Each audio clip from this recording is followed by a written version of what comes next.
She offered a stranger $40 to save her dignity. He accepted. Neither of them knew that one ridiculous lie was about to destroy everything and rebuild something neither of them had dared to want. If you've ever smiled through a humiliation so complete it left marks on the inside, this story is for you. Stay until the end. Hit like, and drop a comment with the city you're watching from. I want to see exactly how far this story travels. The garden smelled like money and old grudges. Nyla Brooks could identify, both from 20 feet away, which was precisely the distance she kept between herself and the main tables where her family gathered beneath white linen canopies strung with Edison bulbs and climbing jasmine. The Brooks family did not do anything halfway when it came to appearances. They rented the entire back acre of the West Haven estate every time an occasion demanded witnesses, and Cousin Priya's engagement party was exactly the kind of occasion that demanded a crowd large enough to make the humiliation feel communal. Nyla stood near the hydrangea border with a glass of sparkling water she hadn't touched, wearing a green wrap dress that her mother had already commented on twice, once when she arrived, once when Aunt Lorraine pretended not to recognize her from across the lawn. The dress was fine. The dress was better than fine. But when you have spent 30 years being the wrong shape inside a family that only values one specific silhouette, you learn to doubt everything that belongs to you, including the clothes on your back. She was 30 years old. She owned a bakery on Clement Street that her grandmother had built with her own hands and her own savings in 1987. She worked 60-hour weeks. She paid her 3 employees on time, every time, even during the months when the margin between profit and disaster was thin enough to read through. She had rebuilt the customer base after a rough stretch post-pandemic, redesigned the display cases, sourced her butter from a small dairy farm 2 hours north of the city. The bakery was real. The bakery mattered. The bakery was the only thing in her life that had never once made her feel small. Her family treated it like a consolation prize she'd given herself after failing at everything else. Nyla. Her mother appeared at her elbow, arriving the way she always did, quiet, purposeful, trailing the faint scent of Chanel No. 5 and low-grade anxiety. Carol Brooks was 62 years old and had spent the better part of 4 decades managing the distance between what the family said out loud and what it actually meant. She was good at it. She had made it an art form. You're standing near the flowers again. The flowers are nice? You're hiding near the flowers again. Nyla took a sip of water she didn't want. I'm observing. Carol pressed her lips together. She had Nyla's same wide-set eyes and the same slight tilt to her chin that made both of them look stubborn even when they weren't trying. Your Aunt Lorraine set the tables. I didn't have anything to do with the seating. Nyla went very still. What about the seating? Carol looked briefly toward the main tables, then back at her daughter, and in that single glance, Nyla read everything. The apology that wasn't quite an apology. The guilt that hadn't quite hardened into action. The particular kind of maternal love that showed up after the damage was done and called itself helpless. Table 4, Carol said softly. Near the fountain. Nyla turned and looked. Table 4 was set slightly apart from the adult seating. It had a cheerful yellow tablecloth. It had small balloon centerpieces in gold and white. It had 8 chairs filled with children between the ages of 5 and 11, currently in the process of dismantling their bread rolls and flicking ice from their water glasses. It was the children's table. She was the only unmarried woman in the Brooks family over the age of 24. Aunt Lorraine had been making note of that fact for 6 years, ever since Nyla turned 24 without producing either a ring or a serious prospect, and had been finding increasingly creative ways to communicate the family's collective disappointment. Last Christmas, it was seating her beside Cousin Derek's 8-year-old during the toast. The year before, it was pointedly asking whether she'd given up on the idea of love in front of 14 people. This was different. This was not passive. This was a declaration. She did that on purpose, Neela said. Nyla, she did it on purpose, Mom. Don't. She kept her voice level. She had practiced keeping her voice level. You developed that skill when you learned that losing your composure was the thing your family circled for months afterward like evidence. I'm not going to sit at the children's table. I know. I'll talk to Lorraine. She's already in a mood because Priya's fiancé's family arrived late, and I'm not asking you to fix it. I'm telling you, I'm not sitting there. Carol reached out and touched her arm briefly, the way she did when she ran out of language. Then she drifted back toward the main tables, and Nyla stood alone in the hydrangea border with her untouched water and the growing certainty that she needed air that wasn't circulating through this particular garden. She started toward the side path that curved around the estate toward the parking lot, nodding at distant cousins and second cousins by marriage who acknowledged her with the polished, distracted warmth of people who didn't quite know what to do with her. She passed the main champagne table and nearly made it to the gate when she heard the voice. Nyla. She knew that voice before she turned around. She had trained herself to recognize it the same way you trained yourself to recognize the sound of a car backfiring in the dark, involuntarily, in the back of the skull, where the nervous system logged things that had once hurt you. Ethan Holloway was standing 10 feet away in a cream linen suit that had cost more than Nyla's monthly refrigeration bill. He was 33, still rangy and handsome in the particular way of men who had always been told so, with dark hair that curled slightly at the temples and a mouth that had learned early how to shape itself into whatever a room needed. He had been Nyla's boyfriend for 2 years, starting when she was 22, and had ended things by explaining, gently, carefully, with what she later recognized was practiced fluency, that he needed someone who wanted the same kind of life. She had understood that to mean someone with better prospects. She had been right. He was currently engaged to her cousin Priya. Hey. He said it like they were old friends catching up at a casual reunion, like the last 3 years hadn't involved her quietly rebuilding every assumption she'd made about her own worth. You look good.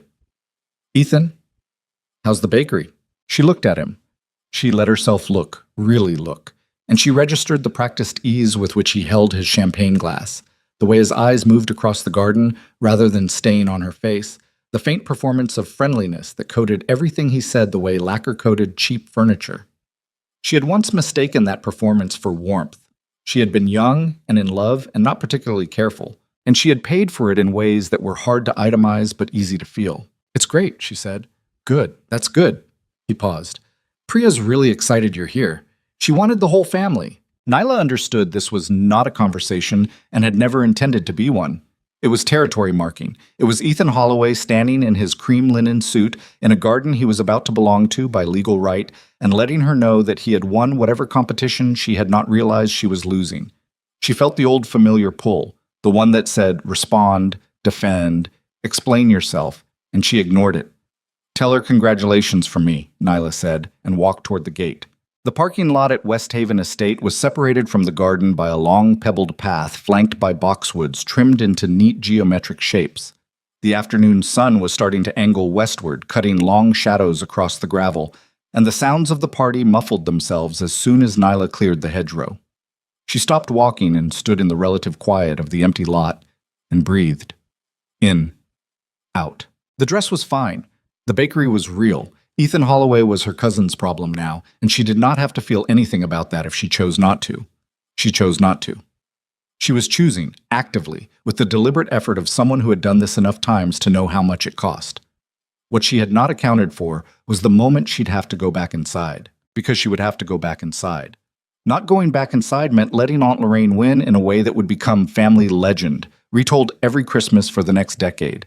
Nyla Brooks, who ran away from Priya's party. Neela Brooks, who couldn't handle sitting at the children's table. Neela Brooks, who never did figure out how to hold herself together. She could not give them that.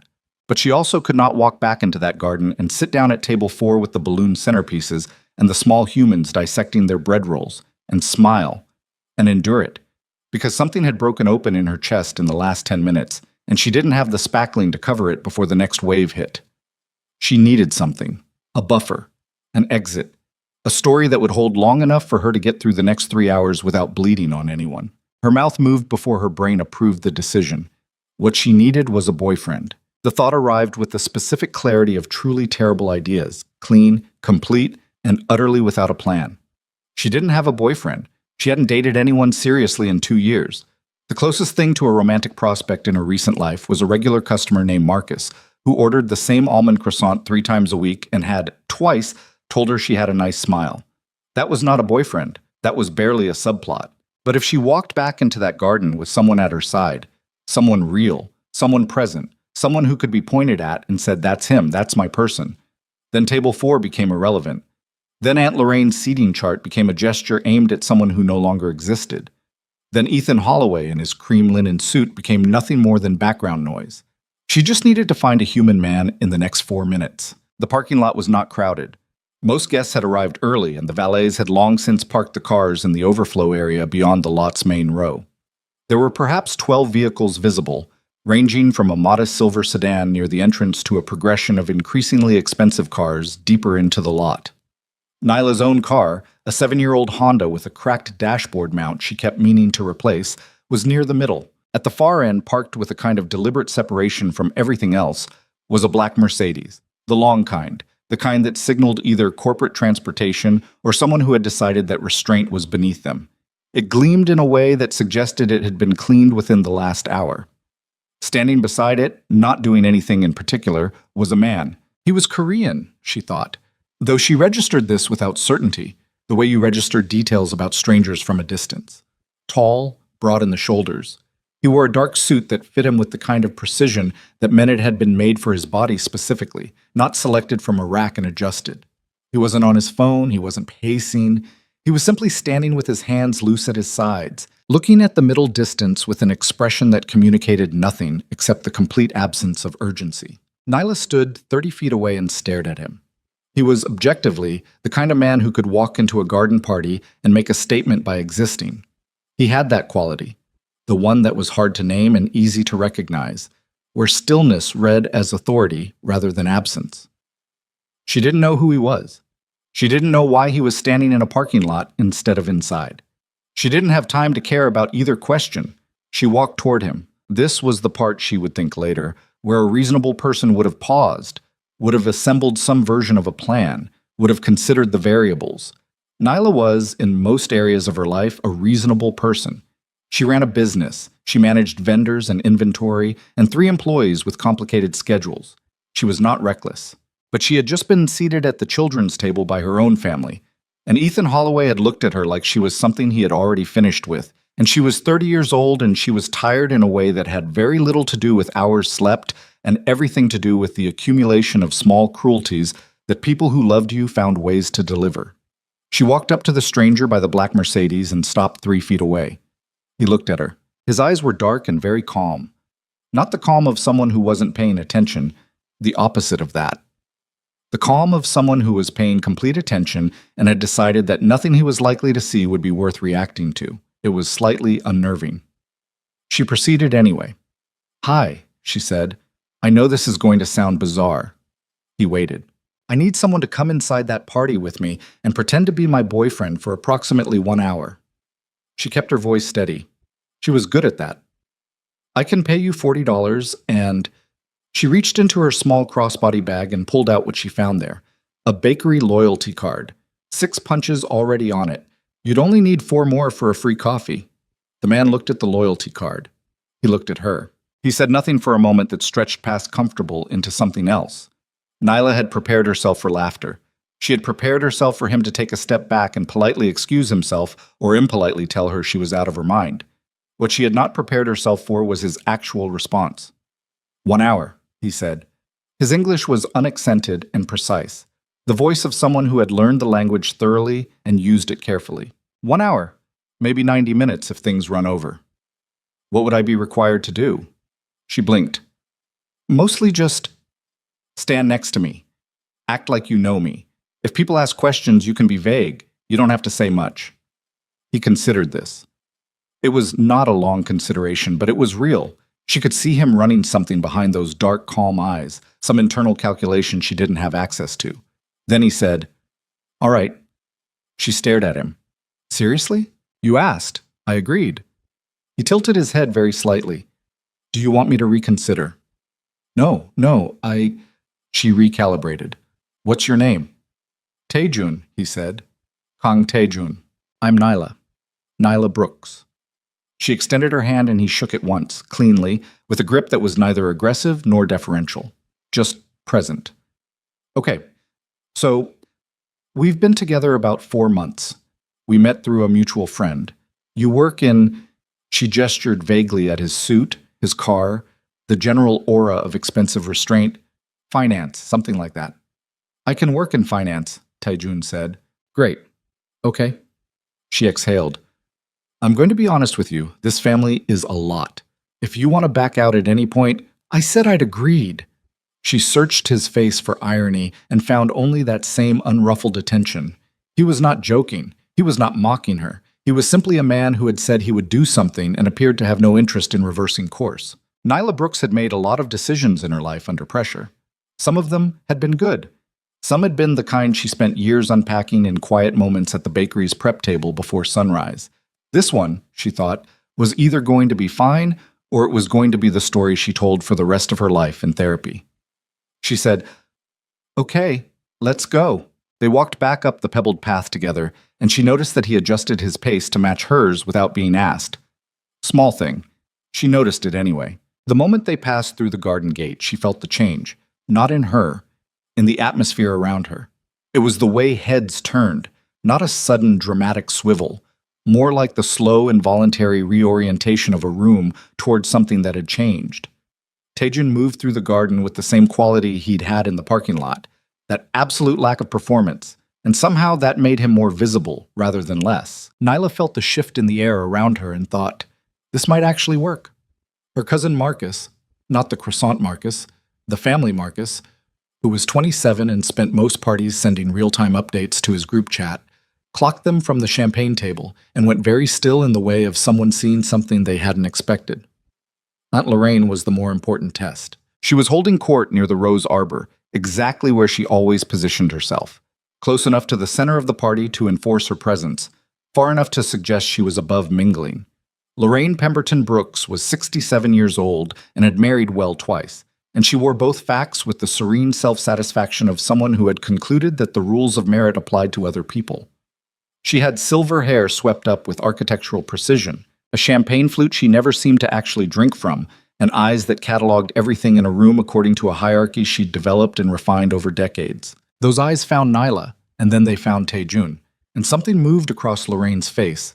Not warmth, not surprise, but a kind of rapid internal recalibration that she smoothed over quickly. She was too practiced to let it show for long. "Nyla," she said, crossing toward them with her champagne flute at the perfect angle. "We were wondering where you'd gotten to." "I was in the parking lot," Nyla said, "waiting for Taejun." She said his name naturally. She'd practiced it twice in her head on the walk up, and it came out clean. Lorraine looked at Taejun with the particular attention she reserved for people who needed to be assessed. Taejun looked back at her with the particular attention he apparently gave everything, which was complete and without anxiety. And the combination of her assessment and his non-reaction produced a silence that lasted perhaps 2 seconds and felt longer. "Kong Taejun," he said, and offered his hand. He did not embellish. He did not produce a business card or a title or any of the social lubricant that people usually deployed in rooms like this.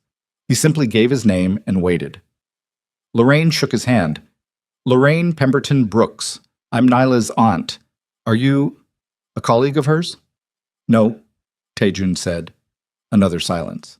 "We've been together about 4 months, Nyla said, stepping in. He was going to meet me here. His schedule was uncertain this morning, so I wasn't sure he'd make it." She glanced at him, and he looked back at her with the kind of calm attention she was beginning to understand was simply his resting state, and somehow it read exactly right.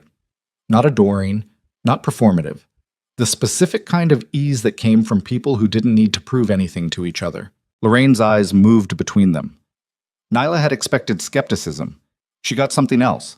A slight recalibration, the narrowing and widening of possibilities, the visible operation of social arithmetic. Whatever Lorraine was adding up, she didn't share the result. "Well," she said. "How lovely."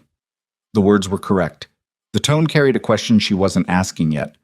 "We should find you both seats. The children's table placement was a miscommunication. I'm sure we can adjust." "Of course," Taejun said pleasantly. Lorraine moved away to manage the adjustment, and Nyla became aware that her heartbeat had not returned to normal since the parking lot. She stood beside Taejun in the rose arbor's shadow and thought about the next 80 minutes with the specific anxiety of someone who had started a fire and was only now remembering she hadn't thought through an exit. "That was good," she said quietly. "You were nervous," he said, equally quiet. "I'm not—" She stopped. He wasn't being cruel. He was stating it as a fact, the way you stated that it was warm or that the champagne table was to the left. "Yes, I'm nervous." "Don't be." "You know, that sentence has never once worked on anyone." The corner of his mouth moved. Not quite a smile, more like a smile's shadow. "Stay near me," he said. "I'll follow your lead." She looked at him. This stranger in the perfectly fitted suit who had agreed to accompany her into the social minefield of her family's judgment for $40 and a partially punched loyalty card. And she thought, this is insane. This is completely insane. But she nodded, and when they moved toward the main tables together, his hand came to rest briefly at the small of her back. Just a touch, barely pressure at all, and every head that had been quietly tracking them across the garden turned with a new kind of attention. Nyla squared her shoulders and walked through the middle of it. The main tables were arranged in a loose horseshoe shape. Priya and her fiancé, Derek Whitmore, held the center with the practiced glow of people who had spent months rehearsing being the focus of a large room. Priya was beautiful in the particular way of women who had been told so consistently since childhood, with confidence that settled on her skin like an additional garment. She was Lorraine's eldest daughter. She had a law degree she no longer used, and an Instagram presence built around curated aesthetics and aspirational domesticity. Nyla had no real grievance against her beyond the Ethan of it all, which wasn't even Priya's fault. Priya hadn't known the history in full, or had chosen not to ask, which was a different kind of fact. Ethan sat beside her, cream linen suit still immaculate, one arm draped along the back of Priya's chair with the proprietary ease of a man marking territory he was confident in. He was in mid-conversation with someone across the table when Nyla and Tae-jun arrived at the main seating area. He glanced over. He registered Nyla. He registered Tae-jun. His arm did not move from the back of Priya's chair, but his posture changed, just slightly. The shoulders, the angle of the jaw, the imperceptible recalibration of someone encountering something they had not included in their model of the afternoon. Nyla sat down across from her cousin Marcus, who had given up any pretense of not staring. "Okay," Marcus said, low and intent, leaning across the table the moment Tae-jun stepped away briefly to take a phone call 10 feet distant. "Who is that?" "Tae-jun, I told you I was bringing someone. You texted that you might bring someone. You used the word possibly. You included a shrug emoji." "Marcus." "Nyla." He leaned closer. "That man looks like the final scene of an action movie." "He's in finance." "He is absolutely not in finance." "Marcus, I need you to be supportive right now." "I am being supportive. Being supportive means telling you that man parked a car worth more than my apartment, and he's standing over there taking a phone call with the energy of someone who makes actual decisions with actual consequences. And you're telling me, drop it." Marcus sat back. He looked at her with the particular expression of a cousin who had known her for 30 years and had learned which battles to defer. "Okay," he said. "I'm supportive. I'm extremely supportive. I'm aggressively supportive." He picked up his wine. "But if this becomes a story, I want to be in it."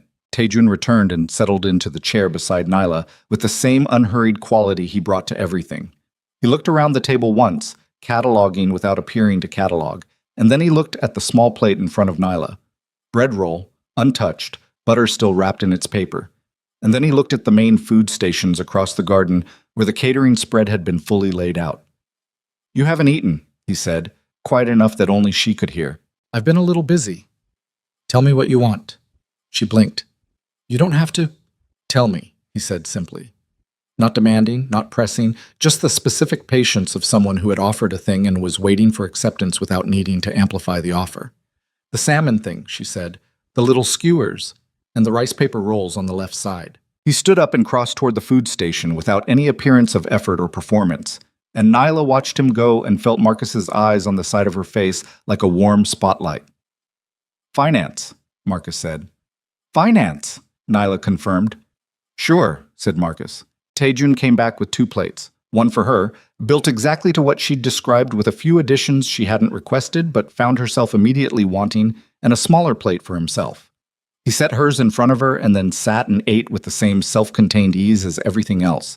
And Nyla ate something for the first time that afternoon and felt her blood sugar begin to stabilize, and with it some portion of the panic she'd been running on since the parking lot. It was around this point that Aunt Lorraine came back with an announcement. She stood at the head of the main tables with the champagne flute she never quite drank from and made the kind of entrance that wasn't an entrance because she'd never left. She'd simply redistributed her weight until she was the center of the composition. "We'll be doing a small reception tradition," she said, "for the happy couple and our guests of honor. We'd love to see the younger couples join Priya and Derek on the lawn for the first dance. She said it pleasantly. She was looking at Nyla when she said it. Nyla understood immediately. It was not an invitation. It was a trap with pleasant staging. Because everyone at that table, everyone in this garden who knew the family, knew that Nyla Brooks had arrived to every family event for the last 6 years unaccompanied. They had watched her decline wedding dances and anniversary toasts and every other occasion that required a partner. They had watched Lorraine watch her decline these things with the low satisfaction of a woman whose thesis about her niece was being regularly confirmed. Now Lorraine was giving Nyla a stage. Either Nyla declined and confirmed the lie, or Nyla danced with the stranger she'd found 40 minutes ago and risked everything falling apart in front of the entire family. Marcus had stopped pretending to drink his wine. Priya and Derek were already moving toward the cleared section of lawn where a string quartet was arranging itself. Other couples began to rise, the kind of gradual, social momentum movement that eventually carried everyone along. Nyla turned to Taejun. He was already looking at her. She did not ask. She was not sure she could produce words in the right order. He said very quietly, "Do you know how to dance, or am I leading?" She breathed. "You're leading." He stood up and offered his hand. She took it. They walked out onto the lawn together in the amber late afternoon light, and the string quartet began something slow and deliberate, and Taejun put one hand at her waist and kept her right hand in his left, and they began to move. He knew what he was doing. That was the first thing she processed. He was not performing competence. He had it. The specific body knowledge of someone who had learned this at some point and retained it. He led without pulling, adjusted without correcting, kept the space between them exactly right. Not intimate, not distant. The specific distance of two people deciding something about each other.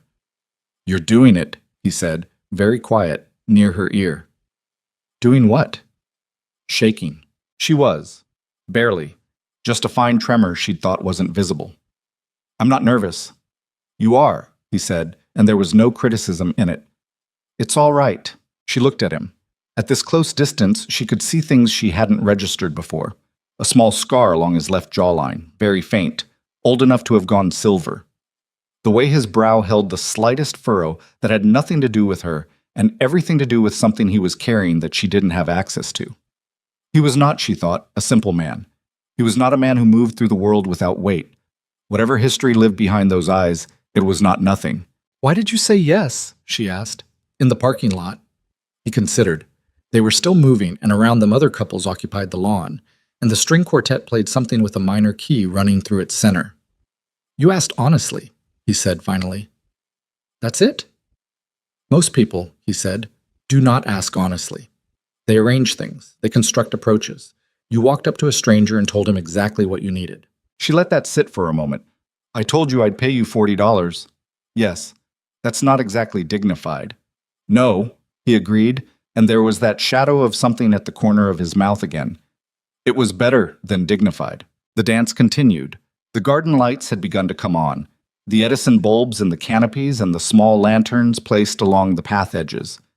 And the quality of the afternoon was changing, tipping from day into the particular warmth of early evening when everything went amber and edges softened. Nyla felt the tremor in her hands slowly quiet. She noticed at the edge of the lawn that Ethan was watching them. Not the general watching of someone observing a party tableau. The specific, focused attention of someone who was running calculations and not liking the results. He had his champagne glass, but he'd stopped drinking from it, and his posture had the subtle rigidity of a man encountering something he hadn't planned for. Priya, beside him, was watching Nyla and Taejun with an expression that was hard to read. Not hostile, not warm, somewhere in the complicated middle of someone who was at her own engagement party and finding it slightly less centered on her than expected. Nyla returned her attention to Taejun. "My aunt is going to ask you questions," she said. "At some point, she'll approach when she thinks she has an angle." "What kind of questions?" "What you do, how we met. Why you're serious about me instead of someone more," she paused. "She'll try to suggest that you could do better." Taejun's expression did not change. "And how should I respond to that?" "Honestly, however you want. I just want you to know it's coming." She paused. "She's going to be looking for the weak point in the story." "What is the weak point in the story?" Nyla looked at him. "That you're not real." He held her gaze for a moment. Something moved in his face, not the shadow of the smile this time. something quieter, something she didn't have a name for yet. "I'm real," he said. She didn't answer. The music continued. They kept dancing. When the first song ended and they moved back toward the tables, Nyla noticed the shift in the garden's atmosphere the same way you notice a change in weather before the rain. Something in the quality of attention around them, the conversations that paused, the eyes that tracked. She had arrived as the unmarried one, the bakery woman, the family's recurring proof that not everyone turned out the way they were supposed to. She was returning from the dance floor as something else. She didn't know what yet, but the shape of it was different. Aunt Lorraine materialized from the direction of the rose arbor. She had repositioned herself. The champagne flute was gone. She was moving with the specific energy of a woman who had decided that small talk was over and something more direct was required. "Taejun," she said, arriving beside him with a smile that was deployed rather than felt. "I feel terrible that I didn't have a chance to speak with you properly. You're in finance, Neela tells me." "Investments," Taejun said. This was not technically a lie, Nyla thought, though perhaps not the whole picture.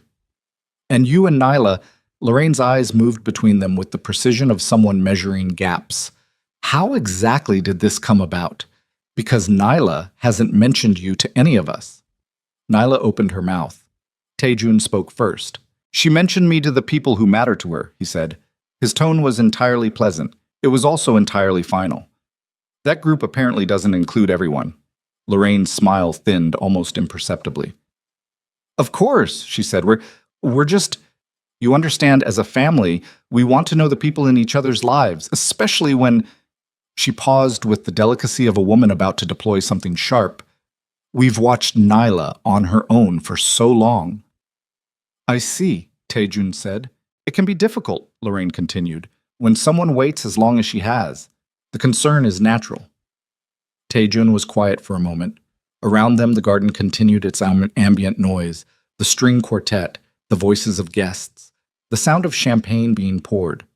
When he spoke, his voice remained exactly as pleasant as it had been. "Nyla built a business from a building that belonged to her grandmother," he said. "She maintained it through 3 years of difficulty that destroyed most comparable operations in this city. She employs people. She sustains a community institution. She does this while managing her own finances, her own time, and her own life." He paused. "I'm curious what you mean by on her own. In my experience, doing things on your own is usually something people are admired for." Lorraine's champagne flute, apparently relocated to her hand, was very still. "Of course," she said. "Of course. I only meant—" "I understood what you meant," Taejun said, and smiled. It was a small, clean, entirely unreadable smile. "Nyla is extraordinary. I think perhaps that's been difficult to see from nearby." Lorraine looked at Nyla. Nyla looked back. For 30 years, she had wanted someone in her corner in this garden. Not to fight for her. She had never needed anyone to fight. Just to be there. Just to make the weight distribute differently. She breathed. Lorraine said, "Well," and found somewhere else to be. After she left, Nyla stood very still for a moment. She could hear her own heartbeat. The evening was going amber around them, and the garden smelled like jasmine and something being rearranged. "You didn't have to do that," she said. "I know," he said. "The agreement was an hour." "It's been 45 minutes," he said. "We have 15 left." She looked at him. He looked back, calm, present, carrying whatever he carried in the place behind his eyes that she couldn't reach. "Taijun," she started. His phone vibrated. He glanced at the screen and something changed in his face. Not dramatically, but she'd been watching him closely enough to read the shift. The absolute stillness around his eyes went fractionally tighter, a muscle in his jaw. Nothing else. He looked up. "I need to take this," he said. "Go ahead." He moved several steps away, and she watched him answer and say something brief and low, and then listen. The listening was the part that stayed with her afterward, in the weeks when she turned this evening over in her hands, trying to understand it. He listened with an attention that was different from the attention he'd given everything else tonight. Focused, alert, the specific quality of a man receiving news he had been waiting for and had already planned around. He came back. "Is everything okay?" she asked. He looked at her for a moment. A real look, she thought. Not the managed calm, but something beneath it, as if for the length of that look he had let something come closer to the surface. "Yes," he said. "There's someone outside. I need to speak with them briefly." "Of course." "Stay here," he said. I'll be back. He moved through the garden toward the gate with that same quality of movement, unhurried, deliberate, commanding space without requiring it. And Nyla watched him go and stood in the amber evening with the string quartet and the fading remnants of her family's judgment and the strange, warm knot in her chest that she was not yet ready to name. Across the garden, she saw Marcus looking at her with an expression that said, "I have questions and I have time." And then she saw something else. Through the garden gate, which stood slightly ajar, she could see the parking lot. She could see the black Mercedes, and she could see another black car, a second one, arriving, and two men stepping out, and the way they moved in Tai Jun's direction was not the way guests moved toward each other at a garden party. It was the way men moved when something required managing. And then one of them said something to Tai Jun, and even from this distance she saw him go very still, a different still from his usual stillness, and she understood without being able to explain how she understood it, that whatever was happening out there in the parking lot was not unrelated to why he'd been standing beside a black Mercedes alone before she'd walked up and asked a stranger to change the shape of her afternoon. He turned and looked back through the gate, found her eyes across the distance. She thought, "Who are you?"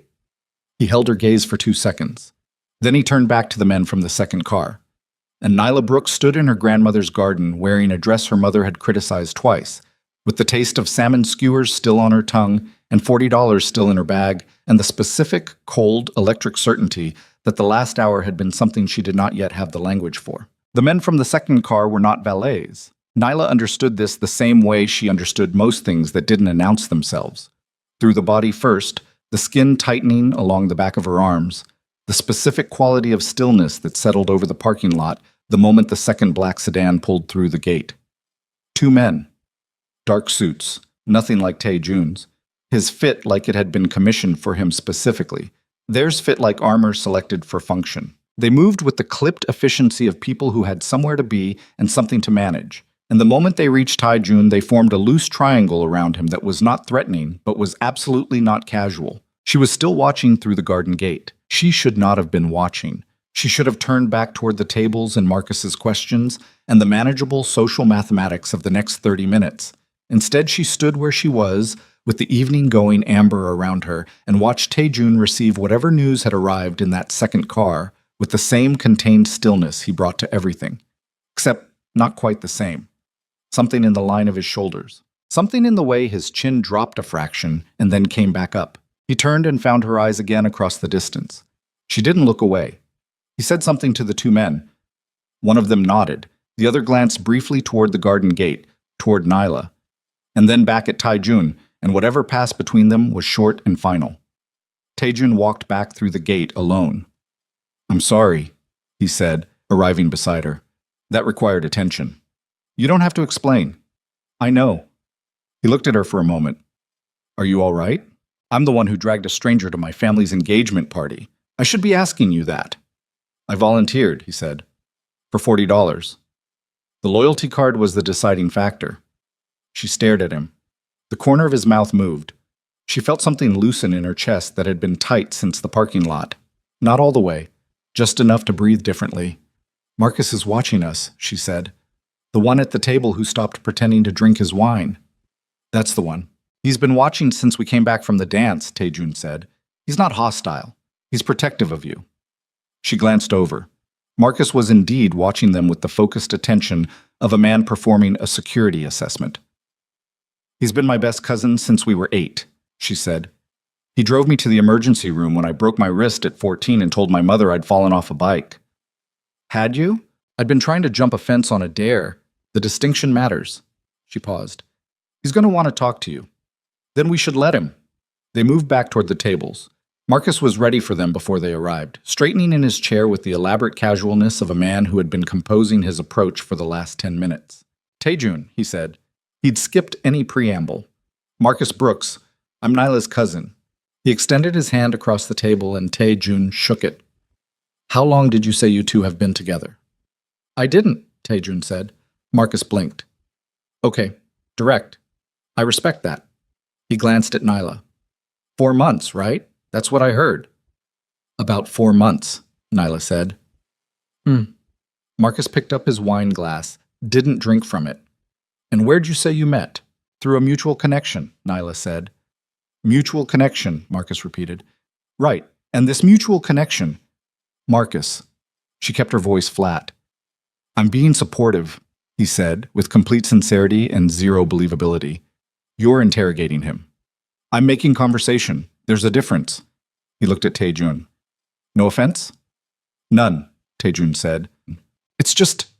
Marcus set the wine glass down. He was dropping the casual scaffolding, she realized. He was going to say something real.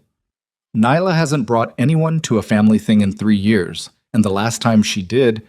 He paused, glancing in the direction of the main table where Ethan sat. It didn't go particularly well for her. So, he looked at Taejun directly. I'm asking. The table went quiet. Around them, the garden party continued at its ambient volume, silverware and voices and the string quartet starting something new. But the immediate space around the three of them had a different quality. Nyla felt the familiar pull of embarrassment, that old reflex of wanting to redirect and minimize. She didn't. Taejun said, That's fair. Marcus waited. Nyla is... Taejun paused, and she looked at him, and he was doing that thing where the calculation ran behind his eyes. But this time it was different. This time it had the quality of someone choosing accurate words rather than strategic ones. She's not someone I expected to meet. The way it happened was not something either of us planned. He looked at Nyla briefly, and she understood he was threading the needle between truth and performance, with a precision that was almost uncomfortable to watch. I think when you find something unexpected, you pay attention to it. That's what I've done. Marcus studied him for a long moment. Okay, he said finally. Okay, Nyla said. I still have questions. Marcus pointed a finger at Taejun. But okay. He picked up his wine and drank from it for the first time all evening. Don't make me regret it. I'll do my best, Taejun said. It was around that moment that Ethan Holloway decided the evening required his participation. Nyla saw him coming before he arrived. That particular way he moved through rooms, charting the most visible path, ensuring that his approach was noted. He'd picked up a fresh champagne glass and wore the expression he used when he wanted to appear relaxed, while communicating something else entirely. He was not alone. He brought with him a man Nyla didn't recognize, 50s, silver-haired, with the brick-solid quality of someone whose net worth had become a physical attribute. Nyla, Ethan said, arriving at the edge of the table with the warmth of a man who was working very hard. Didn't know if you were still here. Thought maybe you'd headed out early. He said this as if her leaving early were the expected outcome. As if her being present and seated at the main table with a man who had just danced with her in front of 50 witnesses required an explanation. Still here, she said. His eyes moved to Taejun. They performed the kind of assessment that men like Ethan performed constantly without appearing to, rapid, measuring, arriving at conclusions that were then concealed behind pleasantness. Whatever he concluded, the pleasantness went slightly glacier. Ethan Holloway, he said, extending his hand toward Taejun. Priya's fiancé. Kang Taejun. He shook it once. You're a friend of Nyla's. Yes, Taejun said. Ethan waited for more. He didn't get more. Something shifted behind his eyes. Not dramatically, but she'd spent 2 years studying that face, and she could read the micro-architecture of his discomfort. He hadn't been handed the script he came over expecting, and he was improvising, which Ethan could do but didn't prefer. This is Gerald Marsh, he said, gesturing to the silver-haired man. He's been working with me on a development project. Gerald, this is Nyla. She runs the bakery on Clement Street I've mentioned. The way he said the bakery on Clement Street I've mentioned communicated, in 8 words, everything Nyla needed to know about the last 3 years of Ethan Holloway's internal narrative. She was a detail, a footnote, something that had been mentioned in the context of a development project. Marcus had gone very still across the table. Gerald Marsh looked at Nyla with the kind of polished attention that wasn't really attention at all. Right, he said. The holdout property. The words landed in the space between all of them and sat there. The holdout property. Nyla looked at Ethan. Ethan's jaw shifted very slightly. A tell she remembered, the small movement that meant he had just realized someone had said something he hadn't intended to be said. Gerald Marsh seemed to register it a half-second later, and his expression recalibrated toward neutral, which was too late. Gerald means, Ethan started. I know what he means, Nyla said. She did.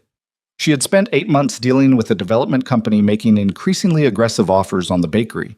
First polite, then persistent, then operating through a lawyer whose letters had begun to carry the quiet promise of what happened when people didn't cooperate. She had refused every offer. She had been told, by that same lawyer's letters, that the neighborhood development was inevitable, and that her position was unsustainable. She had filed the letters and kept baking and told no one in her family because it was her problem and she handled her own problems. She was looking at Ethan. She was watching his face arrange itself. She was understanding something. "How long have you known about the offers?" she said. "Nyla." "How long, Ethan?" The pleasant surface cracked slightly. Not all the way. He was too practiced for that. But enough. "The project has multiple stakeholders. I'm one piece of a large— Are you invested in the company trying to buy my block?" Gerald Marsh had taken a small step back, the instinctive repositioning of a man who wanted to be at a different table. "This is not the place," Ethan started. "Is that a yes?" Marcus said. "Nyla." "I'm not raising my voice," she said. She wasn't. She was sitting very still at the main table of her cousin's engagement party, with her hands flat on the tablecloth and speaking at a normal volume while the string quartet played something in the middle distance, and the specific control of this, the absolute refusal to give him the spectacle of her losing it, was the hardest thing she'd done all day. "I'm asking a direct question," Ethan said. "We can talk about this another time." "That's a yes," she said. He said nothing. She looked at Taijun. He was watching Ethan, the same way he'd watched everything else, completely, without urgency. But she saw something in the quality of his attention that she couldn't categorize. Not surprise. The opposite of surprise. The particular stillness of someone receiving information they already possessed. She had the dislocating sensation, briefly, of being the only person at this table who didn't know the whole story. Ethan left. Gerald Marsh followed without needing to be asked. They moved back toward the main tables with the managed casualness of a retreat that was refusing to call itself a retreat. Marcus leaned across the table. "What just happened?" "I don't entirely know," Nyla said. She looked at Taijun again. He had turned back toward her and his expression was, as always, composed. But there was something in the way he wasn't quite meeting her eyes, something in the angle of his jaw that had the specific texture of a man with information he was deciding how to handle. "Taejun," she said. "Yes." "Do you know something about Ethan Holloway?" It was not a question. She had phrased it as a statement, and she watched him receive it. He was quiet for a moment. 3 seconds. 4. The string quartet continued. Somewhere across the garden, Priya was laughing at something her new fiancé had said. "Not here," Taejun said. Her stomach dropped. "That's a yes." "That is me saying not here." He looked at her steadily. "Later. I'll tell you what I can." "What you can," she said, "as opposed to what you know." He didn't answer that.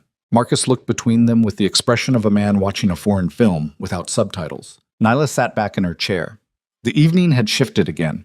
Not in temperature or light, but in some quality she was having trouble naming. She felt the outline of something large moving beneath the surface of the last 2 hours. The too convenient parking lot. The agreed-upon lie. The men from the second car. Ethan's visible recalibration at the mere fact of Taejun's existence. Gerald Marsh and his holdout property, and the way he'd stepped back when the air changed. He had originally come that afternoon intending to meet the fearless bakery owner. The thought arrived unbidden, and she pushed it away because it was insane. And she was not the kind of person who arrived at insane conclusions without evidence. And she did not have evidence.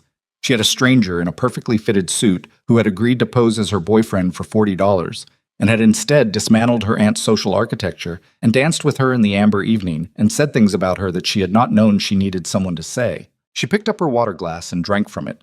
Across the garden, she saw Lorraine approaching Priya and saying something that made Priya look toward Nyla's table with an expression she couldn't read at this distance. Then she saw Ethan on his phone. He had moved away from the main tables to the garden's eastern edge, near the rose arbor, and he was on his phone with the quality of a man receiving information he did not want to receive. She could not hear him. She did not need to. The posture was language she could read. The forward lean, the free hand coming up to press flat against his chest, the slight bowing of his head that meant the news arriving through the phone required physical management. Something was happening.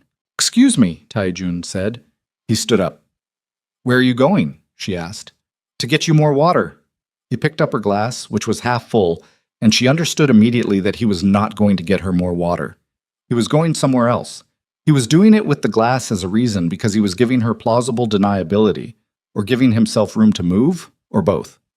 She let him go. She watched him cross the garden, not toward the water station, but in a long, angled path that took him near the rose arbor without appearing to, the way water finds its way around things, without appearing to choose a direction.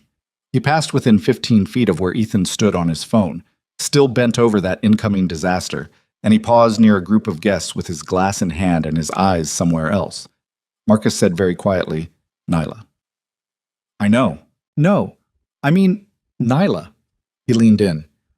"3 of Gerald Marsh's people have been on their phones in the last 5 minutes. I've been watching." She looked at him. "Something is happening," Marcus said. "Something that isn't this party." She looked toward Ethan. His free hand had moved from his chest to his hair, his fingers pressing against his skull. The champagne glass was now on the ground at his feet. He had put it down without looking. Priya appeared at the edge of the main table, looking across the garden toward Ethan with a frown she was trying not to display. Lorraine materialized beside her with the efficiency of a woman who treated family crises as logistical problems. They murmured to each other. Lorraine's champagne flute was very still. Taejun came back with the glass of water. He set it in front of Nyla and sat down and met her eyes. She searched his face. "Tell me something true," she said. Low, for him only. His jaw moved. She watched him choose. "You weren't going to lose the bakery," he said. The garden noise continued around them. The evening continued its amber tipping toward blue. Nyla sat with those 7 words in the space between them and felt the ground rearrange itself beneath her. "What does that mean?" she said. "It means what it says." "Taejun, not here." His voice was quiet and absolutely firm. "An hour. Give me an hour and I'll tell you everything. Tell me something now." He looked at her for a long moment. In that look she saw for the first time something she hadn't seen before. Not the managed calm, not the deliberate stillness. Something rawer than that. A man calculating the cost of honesty against the cost of delay and finding both prices steep. "The company that's been pressuring you to sell," he said, "it has a problem." "What kind of problem?" "A financial one." He paused. "A permanent one." She stared at him. "Since this morning," he said, she did not speak. She was very good at not speaking when not speaking was what the moment required, and this moment required it absolutely. Across the garden, Ethan Holloway had stopped his phone call. He was standing very still near the rose arbor with his phone at his side and an expression on his face that she had never seen on him before. Not in 2 years of relationship, not in the 3 years since. Ethan had always carried the baseline confidence of a man who had arranged things to go his way, and the expression she was looking at now was what happened when the arrangement stopped working. Gerald Marsh appeared at his side, said something. Ethan looked at him. Then Ethan looked across the garden, not toward Priya, not toward the main tables, toward Taejun. And what was on his face in that moment was not the social calculation she'd watched him perform all evening. It was something older and more honest and considerably colder. It was recognition, the specific recognition of a man who had just understood that he'd been in a room with someone for the last 2 hours without knowing who he was in a room with. Taejun looked back. Nothing moved in his face. Nothing at all. Nyla felt it then. The thing she'd been orbiting all evening, the shape beneath the surface. It arrived not as a revelation, but as a settling, the way a bone that's been slightly out of alignment finally finds its socket. She said, "You didn't come to this party by accident." He said nothing. "You were already here," she said, "parked in that lot, waiting." Nyla, "Not for me." She felt the words assembling themselves with a clarity that should have frightened her but didn't. "You didn't come here for me. You didn't know I existed." She looked at his face, that composed, careful face that had spent the last 2 hours doing things she did not fully understand for reasons she had not been told. "You came here for something else, and I walked up and asked you to pretend to be my boyfriend, and you said yes because..." She stopped, breathed. Why? The garden continued around them. The string quartet, the voices, Priya's laugh from somewhere near the center tables. Taejun looked at Nyla with the most unguarded expression she'd seen from him yet, and it was not the expression of a man with a clean answer. It was the expression of a man standing at a line he had not expected to reach so quickly. "Because," he said, "you asked honestly. You said that already. It's still true. That's not all of it." He was quiet. One beat, two.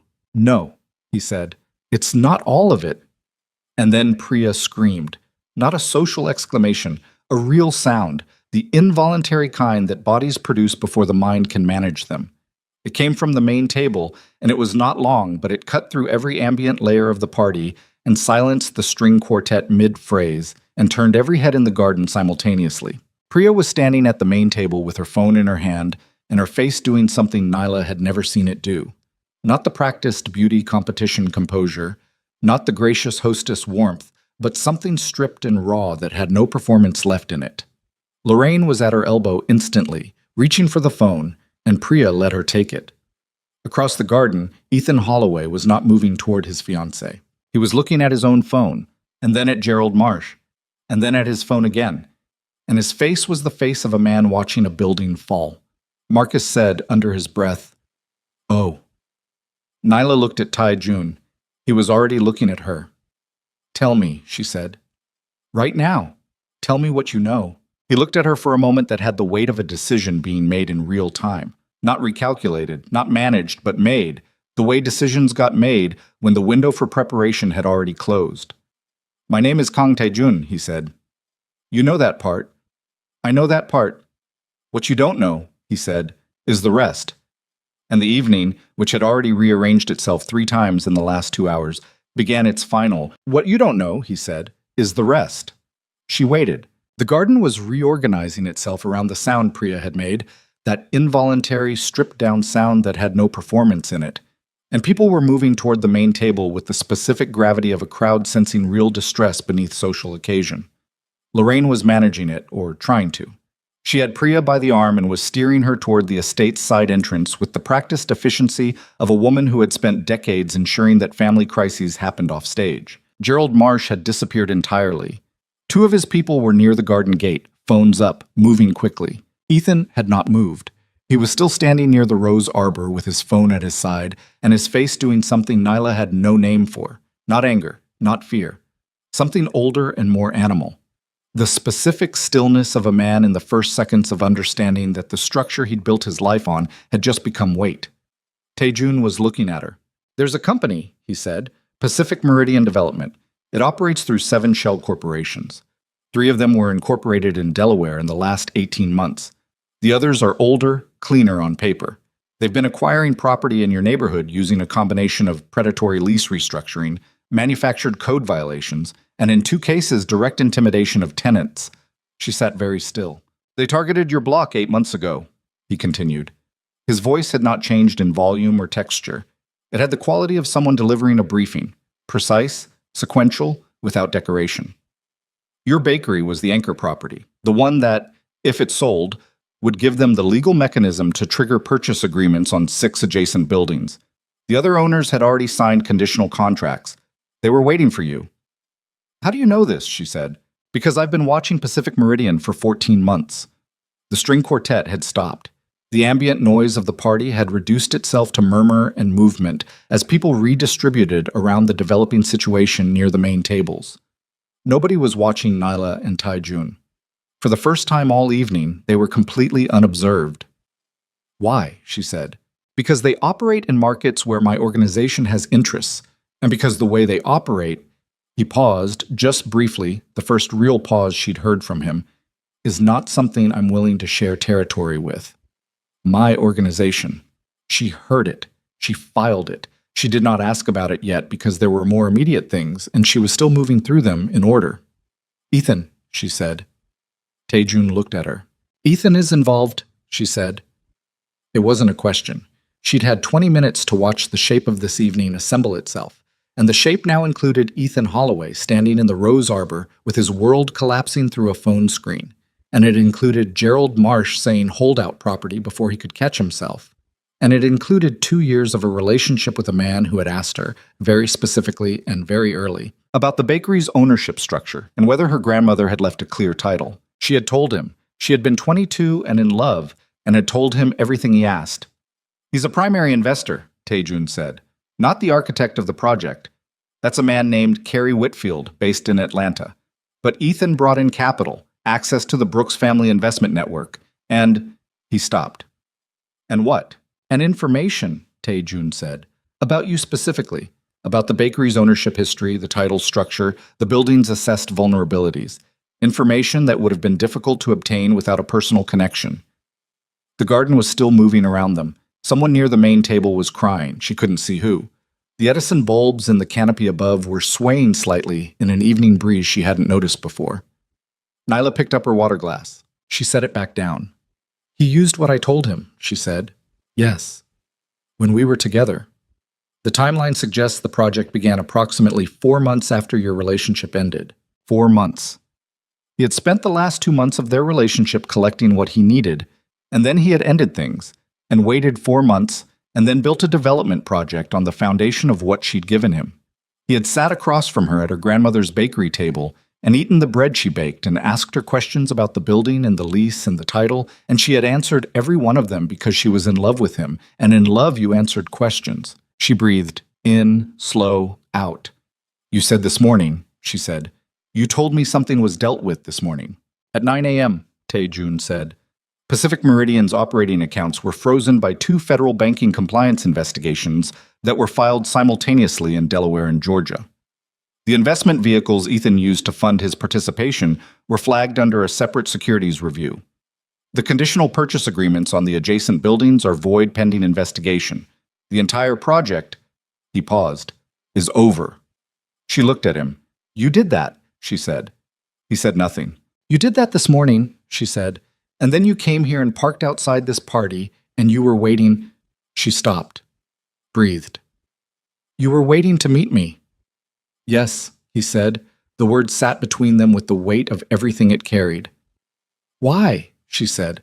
Why not just handle the company, deal with Ethan? Why did you need to meet me? He was quiet for a moment that had something real in it. Not managed, not calculated. The specific silence of a man arriving at words he hadn't entirely assembled yet. Because, he said, the woman who refused to sell, for 8 months, through legal pressure and intimidation and increasingly aggressive offers, I wanted to understand who she was. She stared at him. You were described in Pacific Meridian's internal communications as irrational, he said. Intractable. A problem without a reasonable solution. Every rational actor in their model had accepted their terms. You were the only variable they could not account for. I just didn't want to sell, she said. I know. He looked at her steadily. That's what I wanted to understand. She looked at this man, this stranger, this not stranger, this person who had spent 8 months dismantling the machinery that was trying to take her grandmother's building, while she spent those same 8 months filing lawyers' letters and ordering butter from a farm 2 hours north, and making sure her 3 employees got paid. And she felt something move through her that was not any single emotion, but all of them compressed together, moving too fast to separate. She pushed her chair back and stood up. I need a minute, she said. She walked toward the estate's main building, the nearest door, moving at the pace of someone who was not running, but needed to not be where she was. She found a hallway inside, carpeted, dim, smelling of old wood and fresh-cut flowers from arrangements on a console table. She found a wall and put her back against it, and stood there.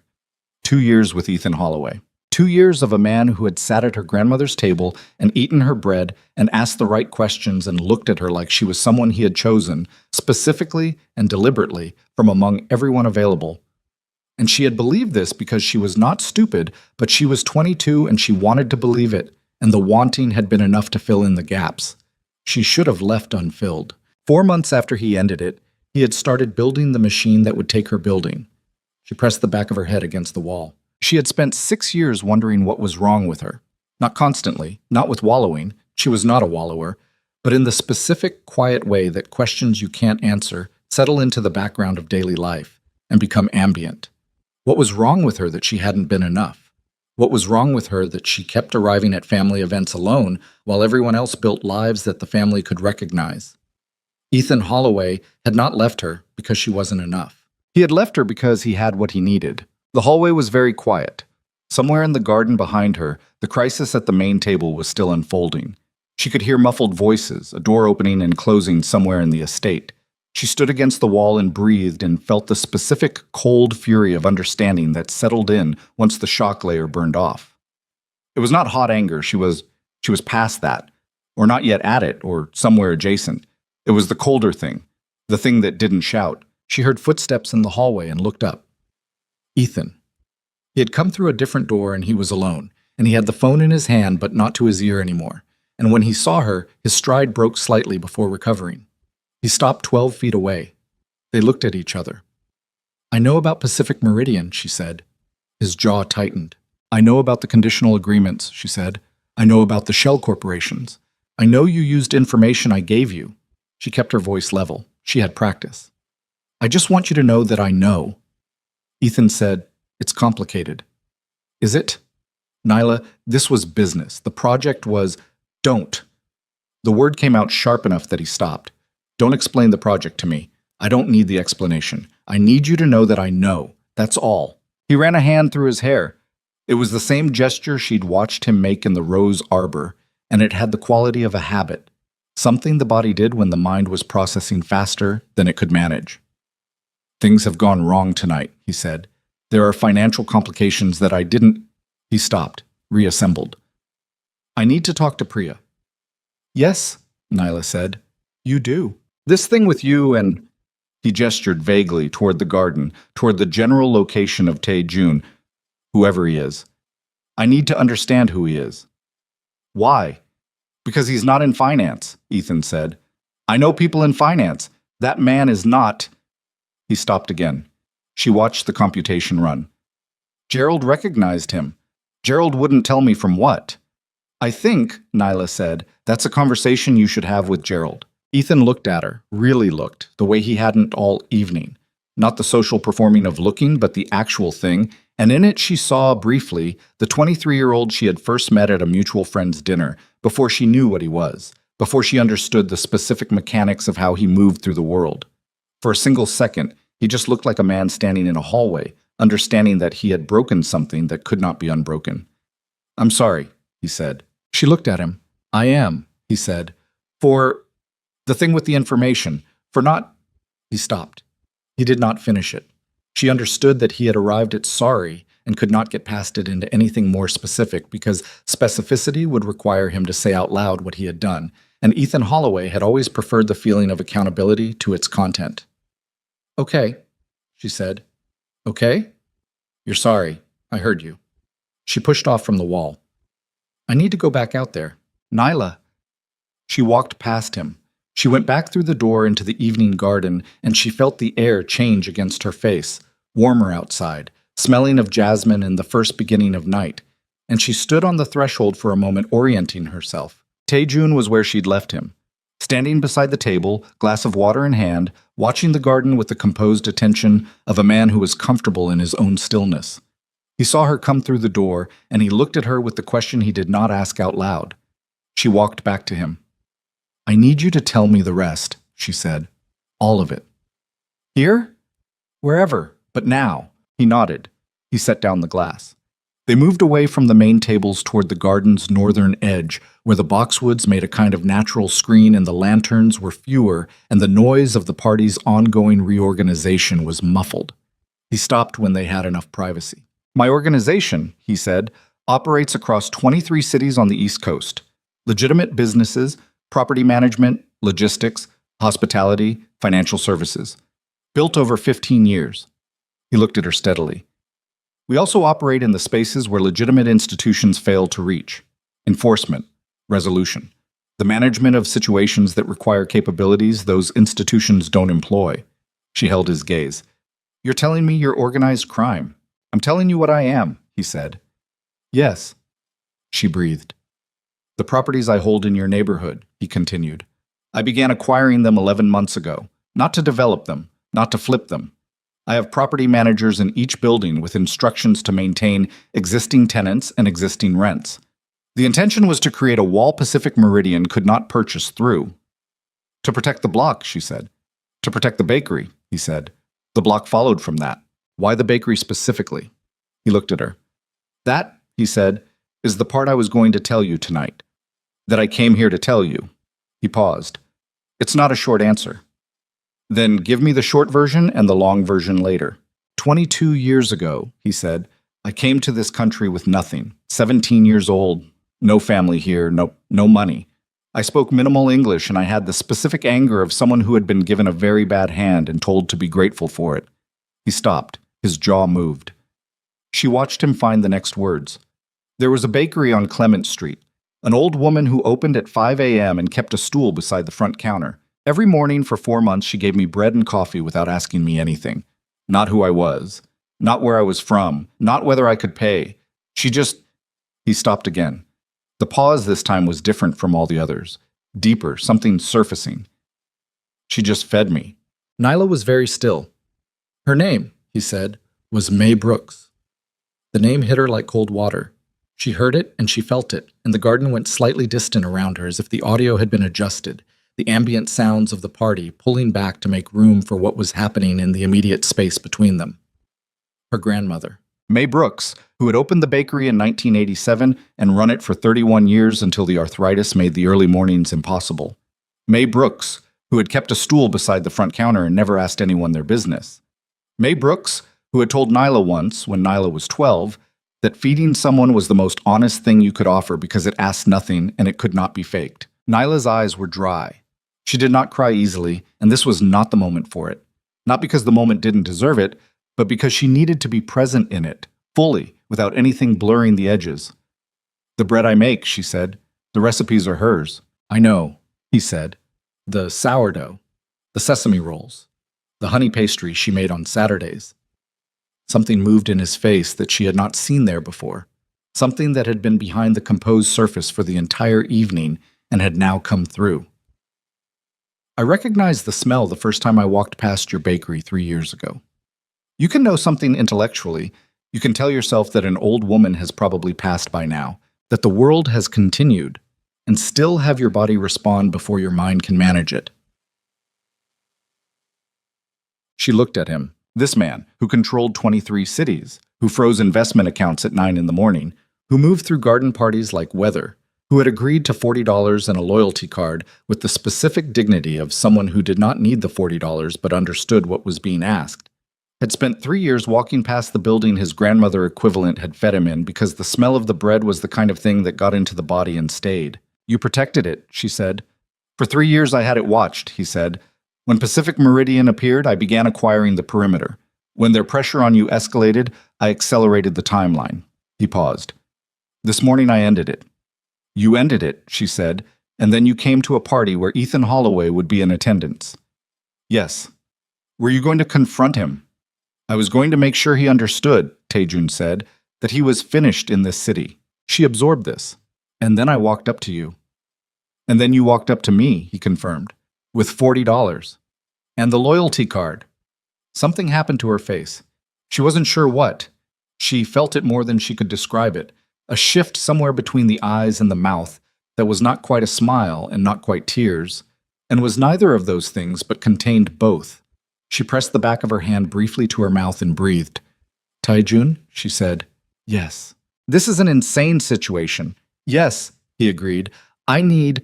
She started, and then stopped because from across the garden came a sound that reorganized everything again. Not a scream this time. Voices. Raised ones, the specific pitch of a confrontation that had moved past pretense into something real. She turned toward the main tables. Priya was standing. Ethan had come back through the garden. She'd seen him pass through the door behind her without registering it. And he was at the main table now, and Priya was standing with her phone in her hand, screened toward him, and her face was not crying anymore. Her face was the face of a woman who had cried and was done. Lorraine was very still at the edge of the scene. The guests who had not already drifted toward this were drifting toward it now, with the irresistible gravity of a crowd scenting something real. Priya said, loudly enough to carry, "How long have you known the money was gone?" Ethan said something low. "How long?" Priya said. Nyla looked at Taejun. He was already watching the scene with an expression that was not satisfaction. She checked for that. She looked for it carefully, and didn't find it. What she found was the specific calm of a man watching an outcome he had anticipated arrive at its designated time. The accounts were frozen this morning, she said. Ethan didn't know yet when he arrived here. No. He found out tonight, at the party. Yes. At his engagement party, she said, in front of everyone. Tae-jun said nothing. She understood then the specific precision of the timing. Not cruelty for its own sake. She didn't think he operated on cruelty. She thought he operated on outcomes. But the deliberate decision to let Ethan Holloway stand in a garden full of the people whose opinion he'd spent years managing, at the moment his fiancée's family understood that the fortune he'd represented was a fabrication, with no private space to contain the damage. She should have felt something ambivalent about that. She searched herself for ambivalence. She did not find it. Across the garden, Priya's mother had appeared at Lorraine's side, and the two older women stood together watching the scene at the main table with the specific expressions of women who had permitted something they were now being asked to account for. Derek Whitmore, Priya's fiancé, the actual good one, the one who had sat at the center table all evening with the slightly dazed expression of a man who had not expected the event to develop this texture, had stood up and was saying something to Priya with his hand on her arm, and she was letting him, which meant something. Ethan was alone at the table.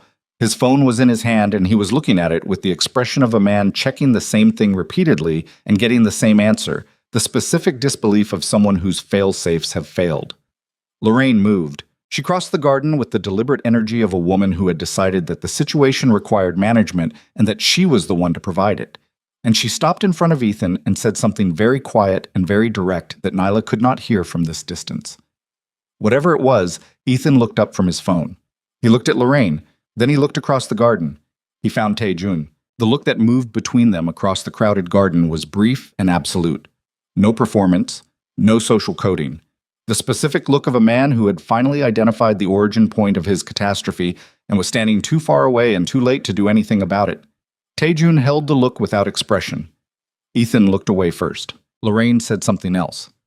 Ethan nodded once, mechanically, and pocketed his phone and began moving toward the garden's exit with the compressed, minimal movement of a man trying to occupy as little space as possible while doing so. He did not stop at the main table. He did not speak to Priya again. He went through the gate to the parking lot, and the garden registered his departure in a ripple of murmur and repositioning, and then he was gone. The engagement party continued without its groom. Nyla stood at the northern edge of the garden with Tae-jun beside her, and watched the aftermath organize itself, and felt the evening settle into a new shape around the absence Ethan had left. "He's going to come after you," she said. "Not tonight, but eventually, when he figures out the full picture." "Yes," Tae-jun said. "Is that a problem?" He looked at her with something that might have been, in a different man, amusement. "No," he said. She nodded. She was processing too many things in parallel. Her grandmother's name in his mouth, the specific architecture of what Ethan had done with 2 years of her trust, the $40 still in her bag, the loyalty card, the dance in the amber evening that had been performance and then had not been, and under all of it, the particular thing that happened when someone told you the truth you hadn't known you were waiting for. Her phone vibrated. She pulled it out. A text from Marcus. "Where are you? Also, your aunt is looking for you. Also, everything is on fire. Also, I think your boyfriend might be the most terrifying person I have ever met, and I mean that as a compliment. Please advise." She looked up from the phone. Tae-jun was watching her. "Lorraine is looking for me," she said. "I imagine she is. She's going to want to—" Nyla stopped. "She's going to want to pretend she was always on my side." "Yes, and I'm going to have to decide how to handle that." "Yes," he said. "You are." She put the phone back in her bag. She looked at the garden, at the people redistributing around the new reality, at Priya standing with Derek's hand still on her arm, at Lorraine moving toward Nyla with the specific energy of a woman in full tactical redirect. And she felt something she hadn't felt when she walked through this gate 4 hours ago. Not triumph, not vindication, something quieter than either. The specific feeling of standing on ground that was hers. Lorraine arrived. She arrived with the champagne flute gone and her hands at her sides and an expression on her face that had shed the social lacquer entirely. What was underneath was not warmth. It was not that simple, but it was real in a way the previous version hadn't been. "Nyla," she said. Nyla waited. "I owe you an apology," Lorraine said. She said it the way people said things they had practiced enough to say, but not enough to say easily. "The table. Tonight. That was—" She stopped. "That was unkind." Nyla looked at her aunt, at the woman who had spent 6 years finding increasingly precise ways to communicate that Nyla's life, did not measure up to a standard Lorraine had set without anyone's consent. She looked at her and understood, clearly, that this apology was real, and also that it had been produced by the evening's events, rather than by any internal reckoning that had preceded them. She thought of what Taejun had said in the garden, when Lorraine had first approached them. Respect shown only after discovering someone's power is not respect at all. She had not heard him say it yet. That was still coming. She didn't know that yet, standing here. But she would think about it later, and she would understand it applied here, to this moment, to this apology that had been made possible by the presence of a man in a perfectly fitted suit who had reorganized the room's understanding of who Nyla Brooks was. She was not going to accept an apology that had been produced by external pressure and call it a changed heart. But she was also not going to perform bitterness she didn't fully feel. "Thank you," she said, "for saying it." Lorraine nodded. Her eyes moved to Tae-jun with something in them that was no longer assessment or recalibration, but something more honest than either. Something close to uncertainty, which Lorraine Pemberton Brooks wore like a garment she had not owned before and didn't know quite how to carry. Tae-jun looked at her and said, calmly and without any particular inflection, "Mrs. Pemberton Brooks, I want to be direct with you about something." Lorraine waited. "When you placed Nyla at the children's table tonight," he said, "you made a decision about her value based on what she had not yet done, not on what she had built, not on who she is." He paused. "I understand why you might be reconsidering that decision now, given what this evening became, but I want you to understand the reconsideration should have nothing to do with me." The garden was very quiet around the three of them. "Nyla has always been worth reconsidering," he said. "Tonight didn't create that. Tonight just made it harder to ignore." He looked at her steadily. "From this point, I'd suggest the consideration be ongoing, regardless of who is or isn't standing beside her." Lorraine was silent for a long moment. Then she said very quietly, "You're right." And something in her face, underneath the silver hair and the 30 years of performed authority, showed the first honest thing Nyla had ever seen it show. The specific expression of a person encountering a version of themselves they do not entirely. Lorraine's face held that expression, the one with no name for it, the honest one, for approximately 4 seconds before she recovered enough to nod once and excuse herself back into the garden with the careful dignity of a woman reassembling herself in real time. Nyla watched her go. The Edison bulbs overhead had gone fully warm now, yellow against the darkening blue of the evening sky, and the garden had rearranged itself into something quieter and stranger than it had started as. Priya was inside the estate with Derek and her mother. The string quartet had packed up. The catering staff was moving through the remaining guests with quiet efficiency, collecting glasses, asking no questions. The party was not over, but it was ending.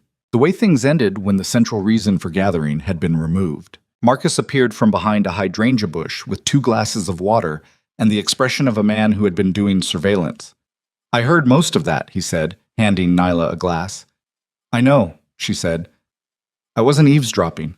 I was standing nearby for support." "Marcus, I was absolutely eavesdropping." He looked at Tae-jun. "You just said that to my aunt, to Lorraine Pemberton Brooks, who has made every family gathering for 30 years operate according to her specific personal gravity." He paused. "Nobody has ever said anything like that to her." "Someone should have," Tae-jun said. Marcus considered this. "Yeah," he said. "Yeah, they really should have." He drank from his water. "Okay. I have one question, and then I'll stop asking questions." Nyla said, "You will absolutely not stop asking questions." "I'll stop asking questions tonight, Tae-jun." He turned. "What do you actually do?" Tae-jun looked at him steadily.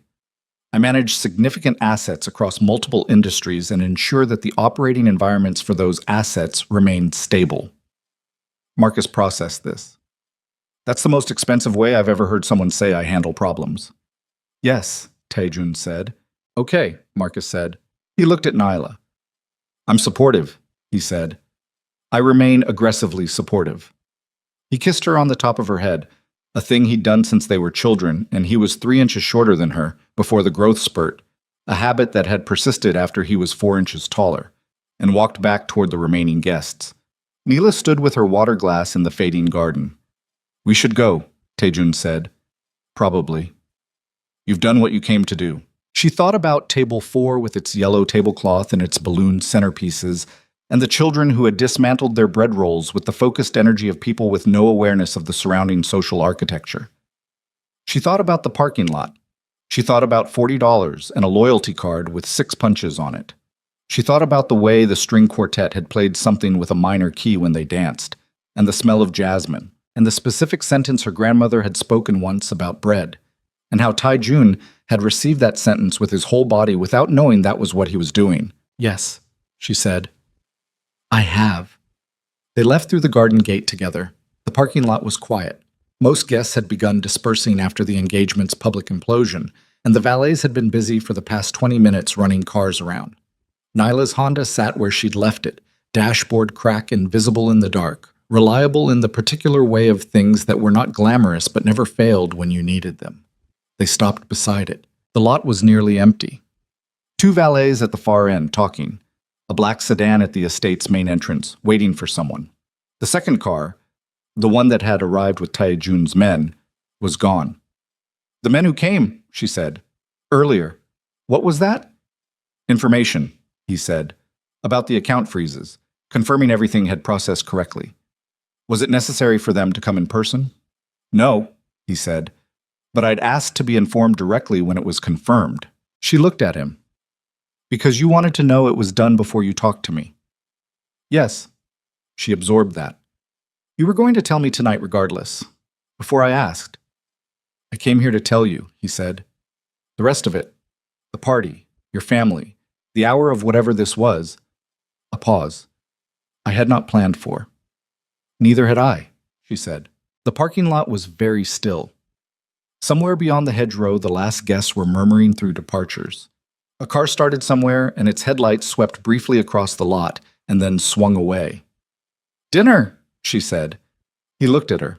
"You told me at the beginning. You said if this was going to be real, it should start honestly. I'm starting it honestly." She felt the words cost something, the specific cost of saying a true thing out loud when you hadn't confirmed it was safe to. "I want to have dinner with you. As myself, not as a performance." He said, "Yes." Simple. Direct. The same way he'd said, "All right," in the parking lot 4 hours ago with her loyalty card in his hand. "Okay," she said. She got in her car. He stood beside his until she pulled out, and she watched him in the rearview mirror as she turned toward the lot's exit, standing with his hands at his sides, the black Mercedes behind him, the estate's lights going amber above the hedgerow. And she thought, "This is the most impossible day I have ever had, and I don't regret a single minute of it." She drove home. She did not sleep well. This was not unusual. She was a 5 a.m. baker, and her sleep schedule had its own eccentric logic, regardless of events. But the quality of the wakefulness was different from its usual texture. She lay in the dark of her apartment above the bakery with the ambient sounds of Clement Street filtering up through the floor and turned the evening over and over in her hands. Her grandmother had fed a frightened 17-year-old bread and coffee for 4 months without asking who he was. That 17-year-old had grown into a man who froze financial accounts across 2 states and walked into a garden party in a perfectly fitted suit and dismantled a decade of her family's social architecture by being completely, unnervingly himself. And the bread that had kept him alive was the same bread she made every morning. She pressed her forearm over her eyes and lay very still. Sometime around 3 in the morning, she gave up on sleep and went down to the bakery and started the first proof. The dough had its own demand, and she gave herself to it. The weight of it, the temperature, the specific resistance under her palms that told her what the fermentation was doing. This was what she knew. This was the most honest thing she had learned how to do. At 5:15, when she opened the front door and turned on the lights, and the smell of the first loaves filled the street-level air, she let herself think about what came next. What came next arrived 3 days later in the form of a phone call from a number she didn't recognize. The voice on the other end was not Tai-jun. It was a man she didn't know, speaking with the specific pleasantness of someone whose pleasantness was a professional instrument. He identified himself as a representative of Carrie Whitfield, the name Ta-jun had given her, the Atlanta architect of Pacific Meridian, and said that Mr. Whitfield wanted to arrange a conversation with Ms. Brooks at her earliest convenience. She said, "About what?" The man said, "A resolution." She said, "I'll think about it," and hung up and called Tae-jun. He picked up on the second ring. She told him. There was a pause on his end that had a quality she was starting to be able to read. Not surprise, but recalculation. Don't agree to anything, he said. I wasn't planning to. Don't meet with anyone from Whitfield's organization without telling me first. I understand. Nyla. A pause. I'm going to come by the bakery this afternoon. Okay. He came at 3, between the lunch rush and the evening, when the bakery was in its quiet hour and the display cases were half emptied, and the light came through the front window at the angle she'd spent 30 years watching it move. He sat at the counter, the same stool, and she set a coffee in front of him and a sesame roll and stood on the other side. He looked at the roll for a moment. This is the one, he said. Yes. He picked it up. She watched him hold it the way you held something that had a specific weight that wasn't just the thing itself, and she turned around and pretended to check something in the pass-through so he could have the moment without being observed. When she turned back, he was drinking his coffee, and his face was composed. Whitfield is making a move, he said. The account freezes slowed him, but he's not stopped. He has enough structural separation from Pacific Meridian that the compliance investigations don't touch his personal assets directly. He set the coffee down. He's going to try to approach you independently, without Ethan's involvement. He'll offer something that looks like a clean deal, above market, no contingencies, and he'll have a lawyer standing by. To do what? To explain why it would be in your interest to accept quickly. She looked at him. Is it? No, he said. The building is worth more than he'll offer, not in money, in what removing it from the block would enable him to do to the adjacent properties. He needs this building as a linchpin, and he knows it. Then what do I do? Nothing, he said. You do nothing. You bake your bread, and you serve your customers, and you do not respond to Carrie Whitfield's people. He looked at her steadily. I'll handle Whitfield. How? The same way I handle everything, he said, by making sure that the cost of continuing is higher than the cost of stopping. She studied him. How high are you willing to push that cost? He held her gaze. High enough. She understood what that meant and didn't understand the full specifics, and understood, in a way that was new and required some adjustment, that she was okay with that. This was the part of loving someone, and she had not yet said that word even inside her own head, but it was beginning to be there, working its way toward the surface, that required you to accept the places where their world operated differently from yours, without making them wrong for it. She went back to work. 6 days later, Carrie Whitfield flew in from Atlanta. She knew this because Taejun told her at 7 in the morning by text. Whitfield is in the city. Don't open the back door for anyone today. I mean that literally. She texted back, why the back door specifically? He texted, because the front door has a camera and people who intend trouble prefer not to be recorded. She stood in the bakery at 7:15 reading that text and felt the temperature of the situation change in a way it hadn't in the previous week. The financial disruption, the engagement implosion, the Ethan revelation, those had been corporate and social, cold damage, clean damage, the kind that happened through screens and account numbers. This was different. This was Whitfield in the city and the back door in a text that had the specific texture of someone who was no longer managing a situation from a distance. She locked the back door. She texted her 3 employees to use the front entrance only today, no explanation needed. She served her customers and kept the display cases filled and watched the front window between orders. At 11:40, a man came in who was not a regular customer. She knew immediately.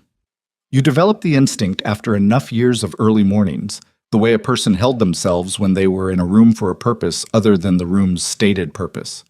This man was 50s, wide, with the kind of face that had been handsome once and had settled into something more pragmatic with time. He wore a jacket that was slightly too warm for the weather. He looked at the pastries in the case with the eyes of someone who was not looking at the pastries. He said, Ms. Brooks. She said, Can I help you? He put a business card on the counter, not Whitfield's card, a law firm's card. Charleston address. Mr. Whitfield would like to meet with you today. He's in the city for a limited time, and he believes the two of you could reach an arrangement that would be beneficial to... I'm working, she said. Ms. Brooks. I'm working, she said again, and moved to help the next customer in line with the complete finality of a woman who had not shifted position and was not going to. The man stood at the counter for a moment. He picked up the business card. He looked at her with something in his face that was not aggressive but was also not neutral. The specific look of someone communicating that this was a courtesy that would not be extended indefinitely. He left. She called Taejun. He sent a lawyer. I know. There's someone outside who saw him come in. You have someone watching the bakery. Since this morning. She absorbed that. Taejun. Yes. How close is this to becoming a problem I can't manage? A pause. 3 seconds. I'm handling Whitfield today, he said. What does that mean? It means I'm going to meet with him this afternoon, and we're going to reach a mutual understanding. And if you don't? We will. She held the phone against her ear and looked at the bakery, the display cases, the flour-dusted prep table visible through the pass-through, the crack in the counter tile she kept meaning to have repaired, the photo above the espresso machine of her grandmother standing outside the front door in 1989, young and solid, and slightly squinting into the sun. She looked at all of it and felt the specific weight of loving something you couldn't fully protect. Tell me where, she said. Nyla, tell me where you're meeting him. I'm not asking to be protected, she said. I'm asking to be present. This is my building, my grandmother's building. Whatever you're going to say to him, I want to be in the room. A longer pause this time. The Harrington, he said finally. 4th floor, 3 o'clock. She closed the bakery at 2:15, left her assistant manager in charge of the remaining prep, and drove to the Harrington Hotel in a 7-year-old Honda with a cracked dashboard mount. She parked in the garage and rode the elevator up with her hands in the pockets of the same green wrap dress because she had not had time to go home and change, and also because she was done apologizing for what she was wearing. Taejun was in the hallway outside the suite when she arrived. He was alone, which surprised her. She had expected the men in the dark suits, and he looked at her without expression for a moment when she stepped off the elevator. You came, he said. I said I would. He looked at her. Something in his face, the specific thing she'd been learning to read, the thing that moved beneath the composed surface, shifted. Not dramatically, just enough. All right, he said. How many people are in there? Whitfield, his lawyer from the card, one more. Security? One, stationed near the window. She nodded. What are we walking in as? He looked at her. What do you mean? I mean, are we walking in as... She paused, searching business, as opposition, or as something else. He considered this for a moment. We're walking in as the people who hold every card in this negotiation, he said. That's sufficient. She nodded. Then let's go. He opened the door. Carrie Whitfield was not what she'd expected.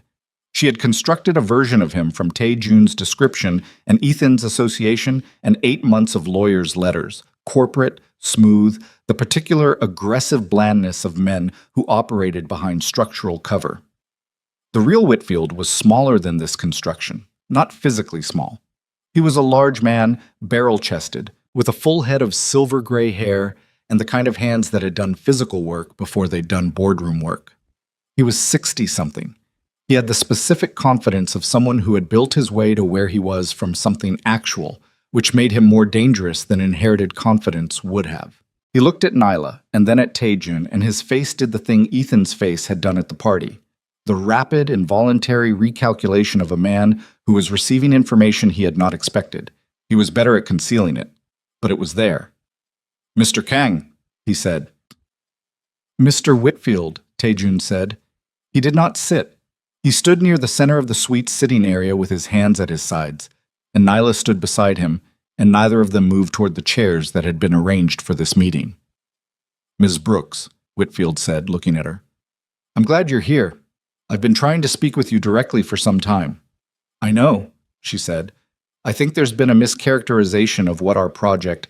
There hasn't, Taejun said. Whitfield looked at him. There's been no mischaracterization, Taejun said. Ms. Brooks understands the project. She understands the pressure campaign. She understands Ethan Holloway's involvement and the information that was used to design the approach to her specifically. He paused. We didn't come here for a recharacterization. We came because you asked for a meeting and Ms. Brooks chose to be present for whatever you have to say. Whitfield's jaw moved.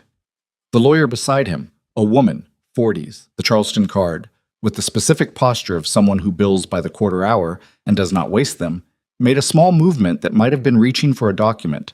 The accounts will remain frozen, Taejun continued, until the federal compliance reviews are complete. That timeline is not within my control or yours. The conditional agreements on the adjacent properties are void. The structural mechanism you built to convert the Clement Street block is gone. He said this the way he said everything, without heat, without performance, as fact, What you have now is whatever personal assets survived Pacific Meridian's collapse and a development project that has no viable path forward in this city. Whitfield was very still. I can help you understand that clearly, Taejun said, or you can spend the next 18 months testing whether that assessment is accurate. He paused. That's the meeting. Whitfield looked at him for a long moment. He looked at Nyla. She held his gaze without expression and felt her heartbeat in her ears and her hands completely steady. What do you want? Whitfield said, to Taejun. Nothing from you, Taejun said. That's the point. I don't want a deal. I don't want a renegotiation. I want you to understand the situation correctly so you can make an informed decision about your next move. And the building? Stays, Taejun said, exactly as it is. Whitfield breathed. It was a controlled breath, the kind that came from practice. His hands, which had been flat on the armrests of his chair, turned slightly, just the wrists, and she saw the tell in it, the specific physical language of someone recalculating their position and not liking the new number. You're Kang Tae-jun, he said. Not asking, confirming. I've heard your name in 3 different cities. That's reasonable, Tae-jun said. The people who told me about you did not speak lightly. Also reasonable. Whitfield looked at him for another long moment. Then he looked at Nyla one more time, a different look than the one he'd given her when they walked in. Not assessment this time. Something closer to acknowledgement, like he was seeing her as the actual center of this, which she was, which she had always been, which the men who built the machine around her building had somehow continued to not quite believe was the point. He stood up. I need to make some calls, he said. Of course, Taejun said. Whitfield moved toward the suite's bedroom. The Charleston lawyer stood, gathered the document she had not been given the opportunity to deploy, and followed. The security man near the window shifted his weight and then went still again. Taejun turned to Nyla. She realized she had been holding herself at a particular tension for the last 15 minutes. Shoulders, jaw, the deep muscles in her back. And she had not been aware of it until it began, slowly, to release. Is that it? She said. Not quite, he said quietly. He'll make calls for 20 minutes. What he finds out in those calls will determine whether this is the end or the beginning of a longer problem. What will he find out? Everything I've already told you, from people who will confirm it. He looked at her. The calls are a formality. He already knows. She looked toward the closed bedroom door. Then why did he take them? Because men like Whitfield don't accept conclusions handed to them, he said. They need to arrive at the same destination independently. It's how they were built. She nodded slowly. She looked around the hotel suite, the neutral colors, the furniture that was expensive without being interesting, the window behind the security man showing a slice of the city's late afternoon, the rooftops and the water tower and the specific gray-blue light of San Francisco at 4 o'clock. Somewhere in that city was Clement Street and a bakery with her grandmother's photo above the espresso machine. My grandmother, she said, when she gave you bread. Did she know you were in trouble? Taejun was quiet for a moment. She knew enough, he said. She didn't ask and I didn't tell. But she knew. She always knew, Nyla said. That was the thing about her. She didn't need to be told. She just looked at you and saw the shape of what you needed and gave it without making it a transaction. He was looking at her with the specific attention that she had learned over the past week was his most honest mode, the one under the managed stillness, the one that was paying complete attention with nothing filtered. Yes, he said. That's exactly what she did. The bedroom door opened. Whitfield came back without his lawyer. He stood in the center of the suite with his hands at his sides and looked at Taejun with the expression of a man who had made his calls and arrived independently at the same destination. The building stays, he said. Yes, Taejun said. Pacific Meridian is... He stopped. Gone. Yes. Whitfield looked at Nyla. I'm sorry for the pressure campaign. I don't say that lightly. I also don't expect it to land particularly well. He paused. It's still true. She looked at him. Thank you for saying it, she said. It was the same thing she'd said to Lorraine in the garden, and she meant it the same amount. Not as absolution, not as warmth, but as a receipt. Something received, noted, placed in the appropriate file. Whitfield nodded once. He put on his jacket. He left the suite without his lawyer and without the security man, who gathered himself quietly and followed.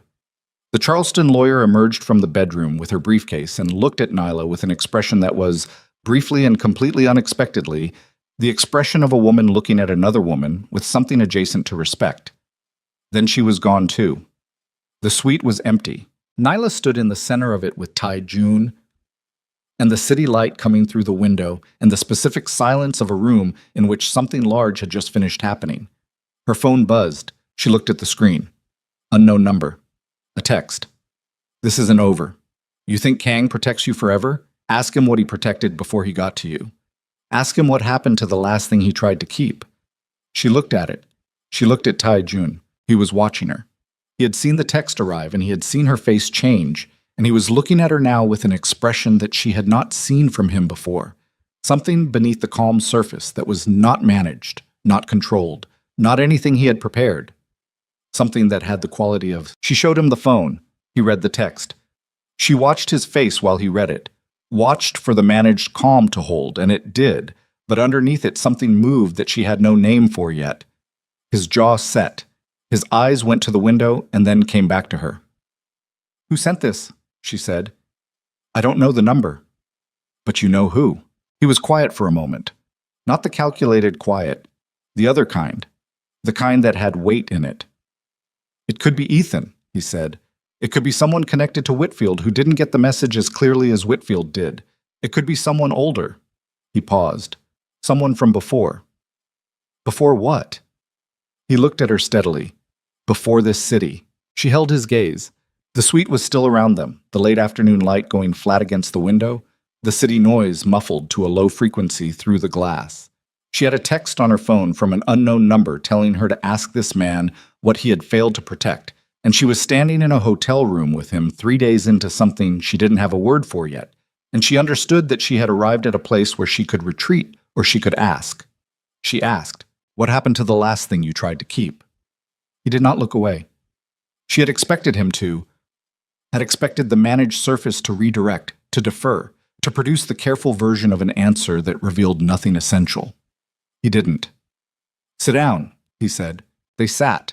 The suite's neutral furniture, the window, the city going gray-blue behind it.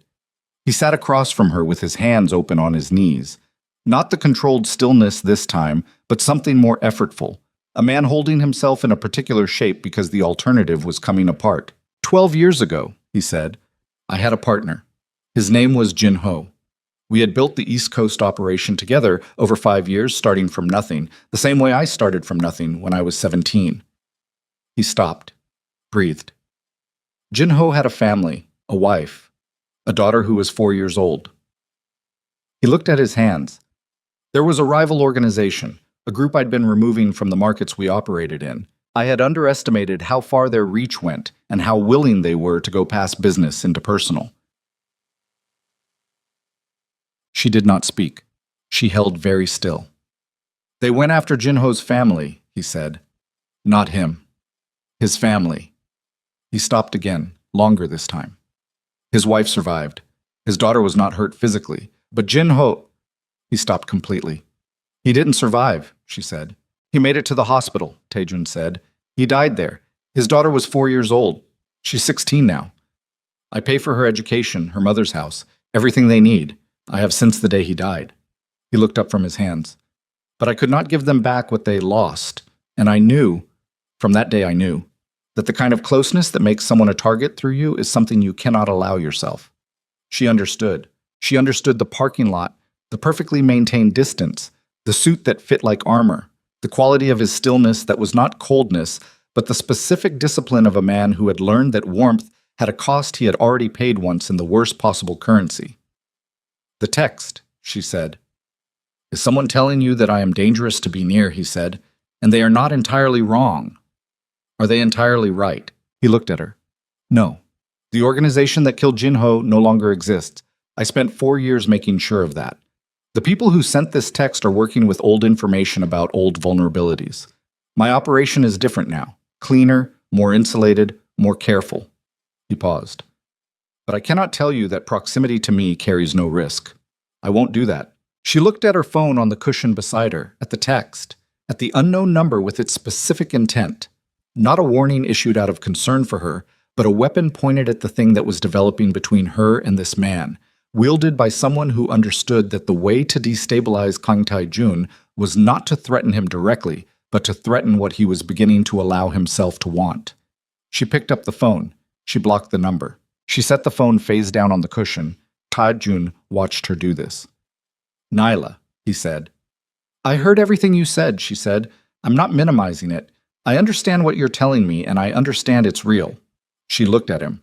"But whoever sent that text sent it because they thought it would make me run, and I don't respond well to being told what to do by people who are trying to use me to hurt you."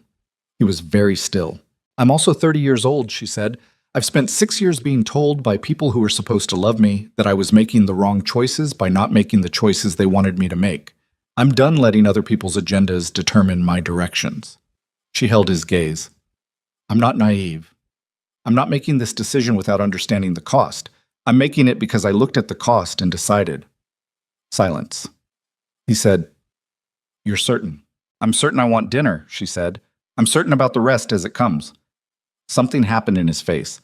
Not the shadow of a smile this time, not the corner of the mouth thing. Something more complete than that. Something that arrived without management and stayed for a moment before he had the chance to regulate it back. She saw it, and she filed it in the place where she was keeping the things that were true about him. "Okay," he said. "Okay," she said. They left the hotel. The dinner was not that night. It was 2 weeks later, after the compliance investigations moved into their formal phase and Carrie Whitfield flew back to Atlanta, and Ethan Holloway retained a lawyer and began the process of negotiating the consequences of his involvement in Pacific Meridian, which would take 14 months and cost him the remainder of the fortune he'd spent 3 years constructing. Priya had the engagement quietly dissolved by the end of the month. Marcus texted Nyla a single emoji, a small red flag, and she sent back a laughing face, and they left it there. The dinner was at a Japanese restaurant in the Richmond district, 8 blocks from the bakery that Tae-jun had been going to alone for 3 years. He had told her this on the phone 2 days before. She had said, "3 years and you've been going alone." He had said, "Until now." She had set the phone down after they hung up and stood in her flour-dusted kitchen at 10:30 at night and felt the specific warmth of something that didn't have a name being confirmed. She wore jeans and a dark blue shirt and her grandmother's watch. He was already there when she arrived, sitting at a corner table with his back to the wall, a habit she was learning that had no explanation required. And he stood when she came in, which she hadn't expected, and she thought, "This is real. This is actually real. I need to remember every detail of this." They ate for 2 hours. She told him about the bakery's first year, the months when she wasn't sure the rent would clear, the week the refrigeration failed and she lost $200 of butter, the first time the line went out the door and around the corner and she stood in the back and cried with her hand over her mouth so her employee wouldn't hear. He listened the way he listened to everything, completely. And when she finished, he said, "Your grandmother would have been proud." And she said, "I know. I think about that every day." And neither of them said anything else about it because it was enough. He told her about the early years of the organization, not the mechanics, not the specifics she didn't need and hadn't asked for, but the shape of it, the decisions that had compounded into the thing it became. He told her about learning English from television at 17, from a library 2 blocks from Clement Street where a librarian had not once asked him why he was always there. He told her about the first legitimate business he'd purchased at 24 with money that had been earned in ways he had since moved away from, a dry cleaning operation in Flushing that he still owned that was now managed by the son of the original owner. He told her these things in the particular way of a man who was not used to telling them and was finding that the telling cost less than he'd expected. She paid for dinner. She had decided this in advance, and when the bill came, she reached for it, and he looked at her and she said, "My turn. We'll negotiate the rest as we go." And he let her, which she appreciated more than she would have been able to explain. Outside the restaurant, the Richmond district was doing its nighttime thing. Foot traffic thinning, restaurant lights spilling onto the sidewalk, the specific urban quiet that settled in after 9 on a weeknight. They walked the 8 blocks to the bakery without planning to, following the direction they were both already facing. She unlocked the front door. She said, "Come in," and he came in, and she turned on the case lights, but not the overheads, so the bakery was lit softly from below. The pastries in the cases and the flour on the prep counter and the photo of May Brooks above the espresso machine. He stood inside the door and looked at the photo. She let him look. After a moment, he said, "She's younger there than I remember her. I only knew her for 4 months. In my memory, she's larger. The way people who feed you become larger. She was like that in person, Nyla said. She filled a room without trying. Yes. She went behind the counter and started the espresso machine by habit, the way she did every morning, the way she would do tomorrow morning and the morning after. She made 2 coffees. She brought them out and set his on the counter in front of the stool, and he sat down on it and wrapped his hands around the cup, and she stood on the other side, the way she'd stood across from him the first afternoon he came in, except that now she knew the shape of who was sitting there. I want to tell you something, she said. He looked at her. I've spent a long time. She paused, working out how to say it accurately. I've spent a long time believing that the reason I was alone was something inherent, something I was doing wrong or failing to be. And I understand now that some of that was Ethan, and some of it was my family, and some of it was just... She stopped. The story I was telling myself because I didn't have a better one. He was listening. I'm not alone because I was too difficult, she said. I was alone because I was in the wrong rooms with the wrong people, and I kept waiting for them to see me instead of leaving. She looked at him. I'm not waiting anymore. No, he said. You're not. I want to be clear that I know who I am. I run a bakery. I wake up at 4:30, and I smell like flour until 8 at night, and I drive a Honda with a cracked dashboard thing, and my family is... She gestured, complicated, charitably. I am not... She stopped. I'm not glamorous. I'm not what people assume someone like you would have beside him. Someone like me, he said. You know what I mean. I know what people assume someone like me would have beside him, he said. I've spent 12 years not having anyone beside me because the calculation never came out correctly. He held his coffee. You walked up to a stranger in a parking lot and offered him $40 and a loyalty card and told him exactly what you needed, and you did it with more honesty than most people manage in a lifetime of conversation. That is not a small thing. He paused. That is not common. She looked at him. He looked back. 4 punches left on the card, he said. She made a sound that was not quite a laugh, but was related to one. She reached under the counter and pulled out the loyalty card. She had kept it. She had not examined why she had kept it. She had simply put it in the drawer and left it there. And she set it on the counter between them. He picked it up. He looked at it. He put it in his jacket pocket with the specific care of someone storing something that was going to stay there. That was the night it became real. Not official. Official came later, quietly, without ceremony, because neither of them were ceremony people, Nyla for 30 years of reasons, and Tai Jun for 12. But real arrived that night in the bakery with the case lights on, and the espresso machine's ambient heat, and Mae Brooks looking down from the photograph with that slight squint that had always meant she was deciding something about the world in front of her. The weeks that followed had their own texture. Tai Jun came to the bakery 3 times a week. He always sat at the counter, always ordered the same coffee, and over the course of the first month worked his way systematically through every pastry in the case with the focused attention of a man conducting a serious evaluation. He gave his opinions without being asked. The morning bun needed more orange zest. The almond croissant was better than anything he'd had in France. The sesame roll was correct in every particular and should never be changed. She told him the orange zest note was good, and she'd consider it, and she was not changing the sesame roll. He said he didn't expect her to. She said good. Marcus came in one Saturday and found Tai Jun at the counter and sat down beside him, and they talked for an hour about basketball, which neither of them followed closely, and property values in the Richmond district, which both of them followed closely. And when Marcus left, he texted Nyla. Okay, I have more questions, but also I think he's good. Preliminary finding, subject to revision. She texted back, noted. He sent the small red flag emoji again.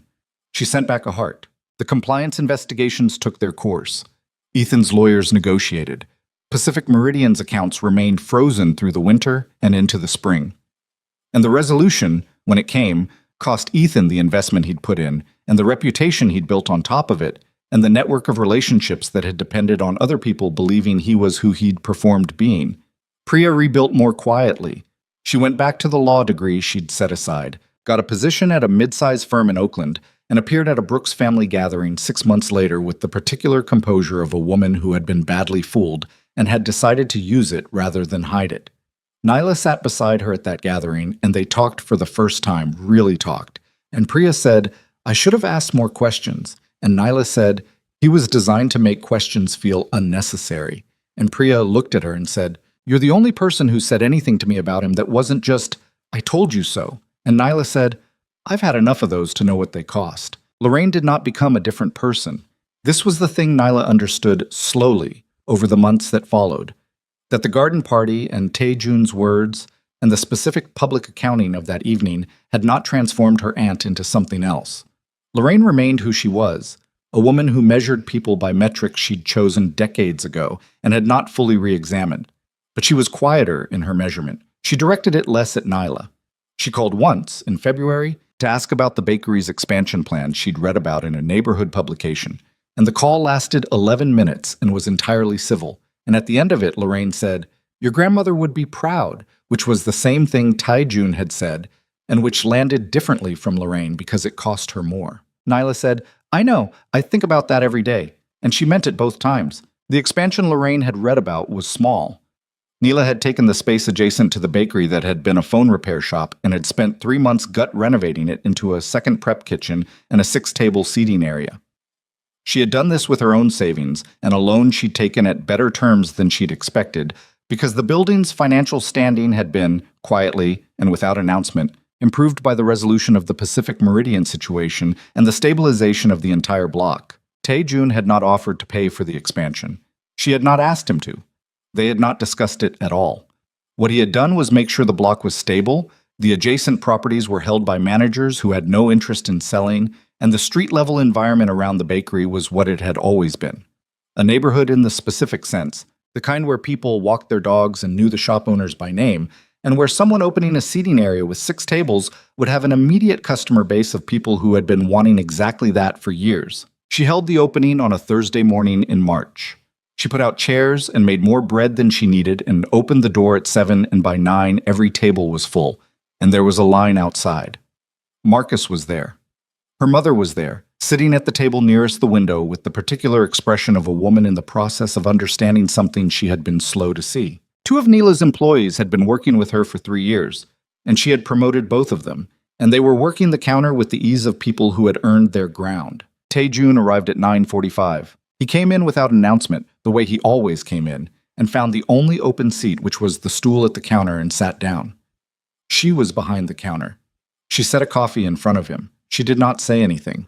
He looked around the space, the 6 tables full, the line outside, the photograph she'd hung on the new wall that included May Brooks in 1989 and 2 others, earlier, that she'd found in a box in her mother's closet.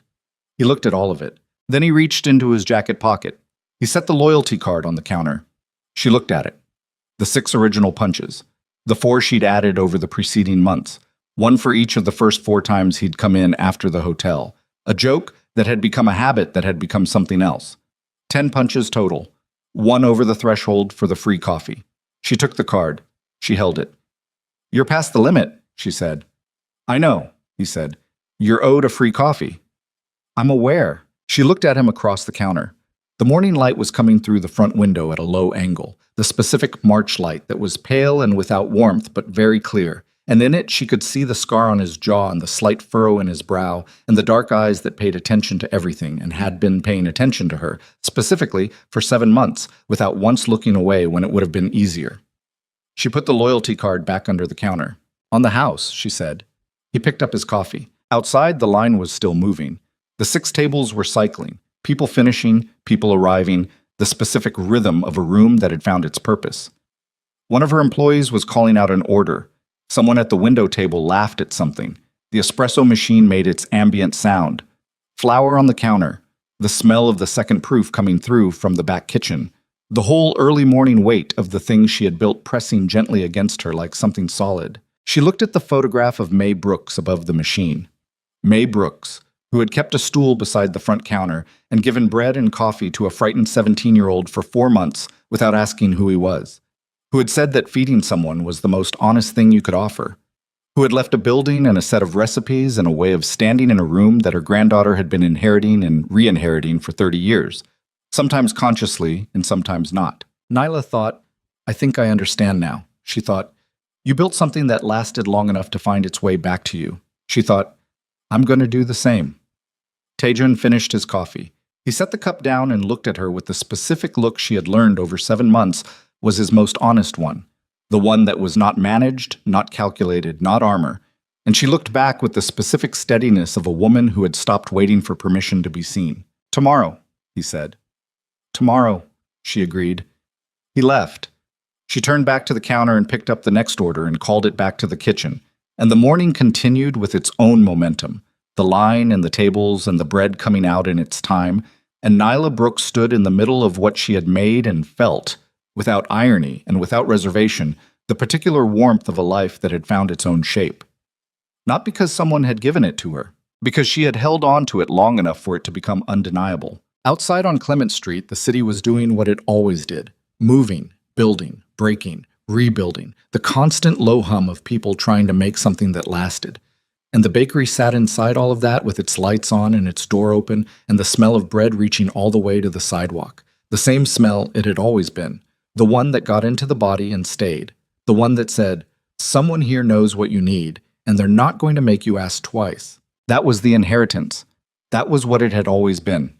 And it was enough.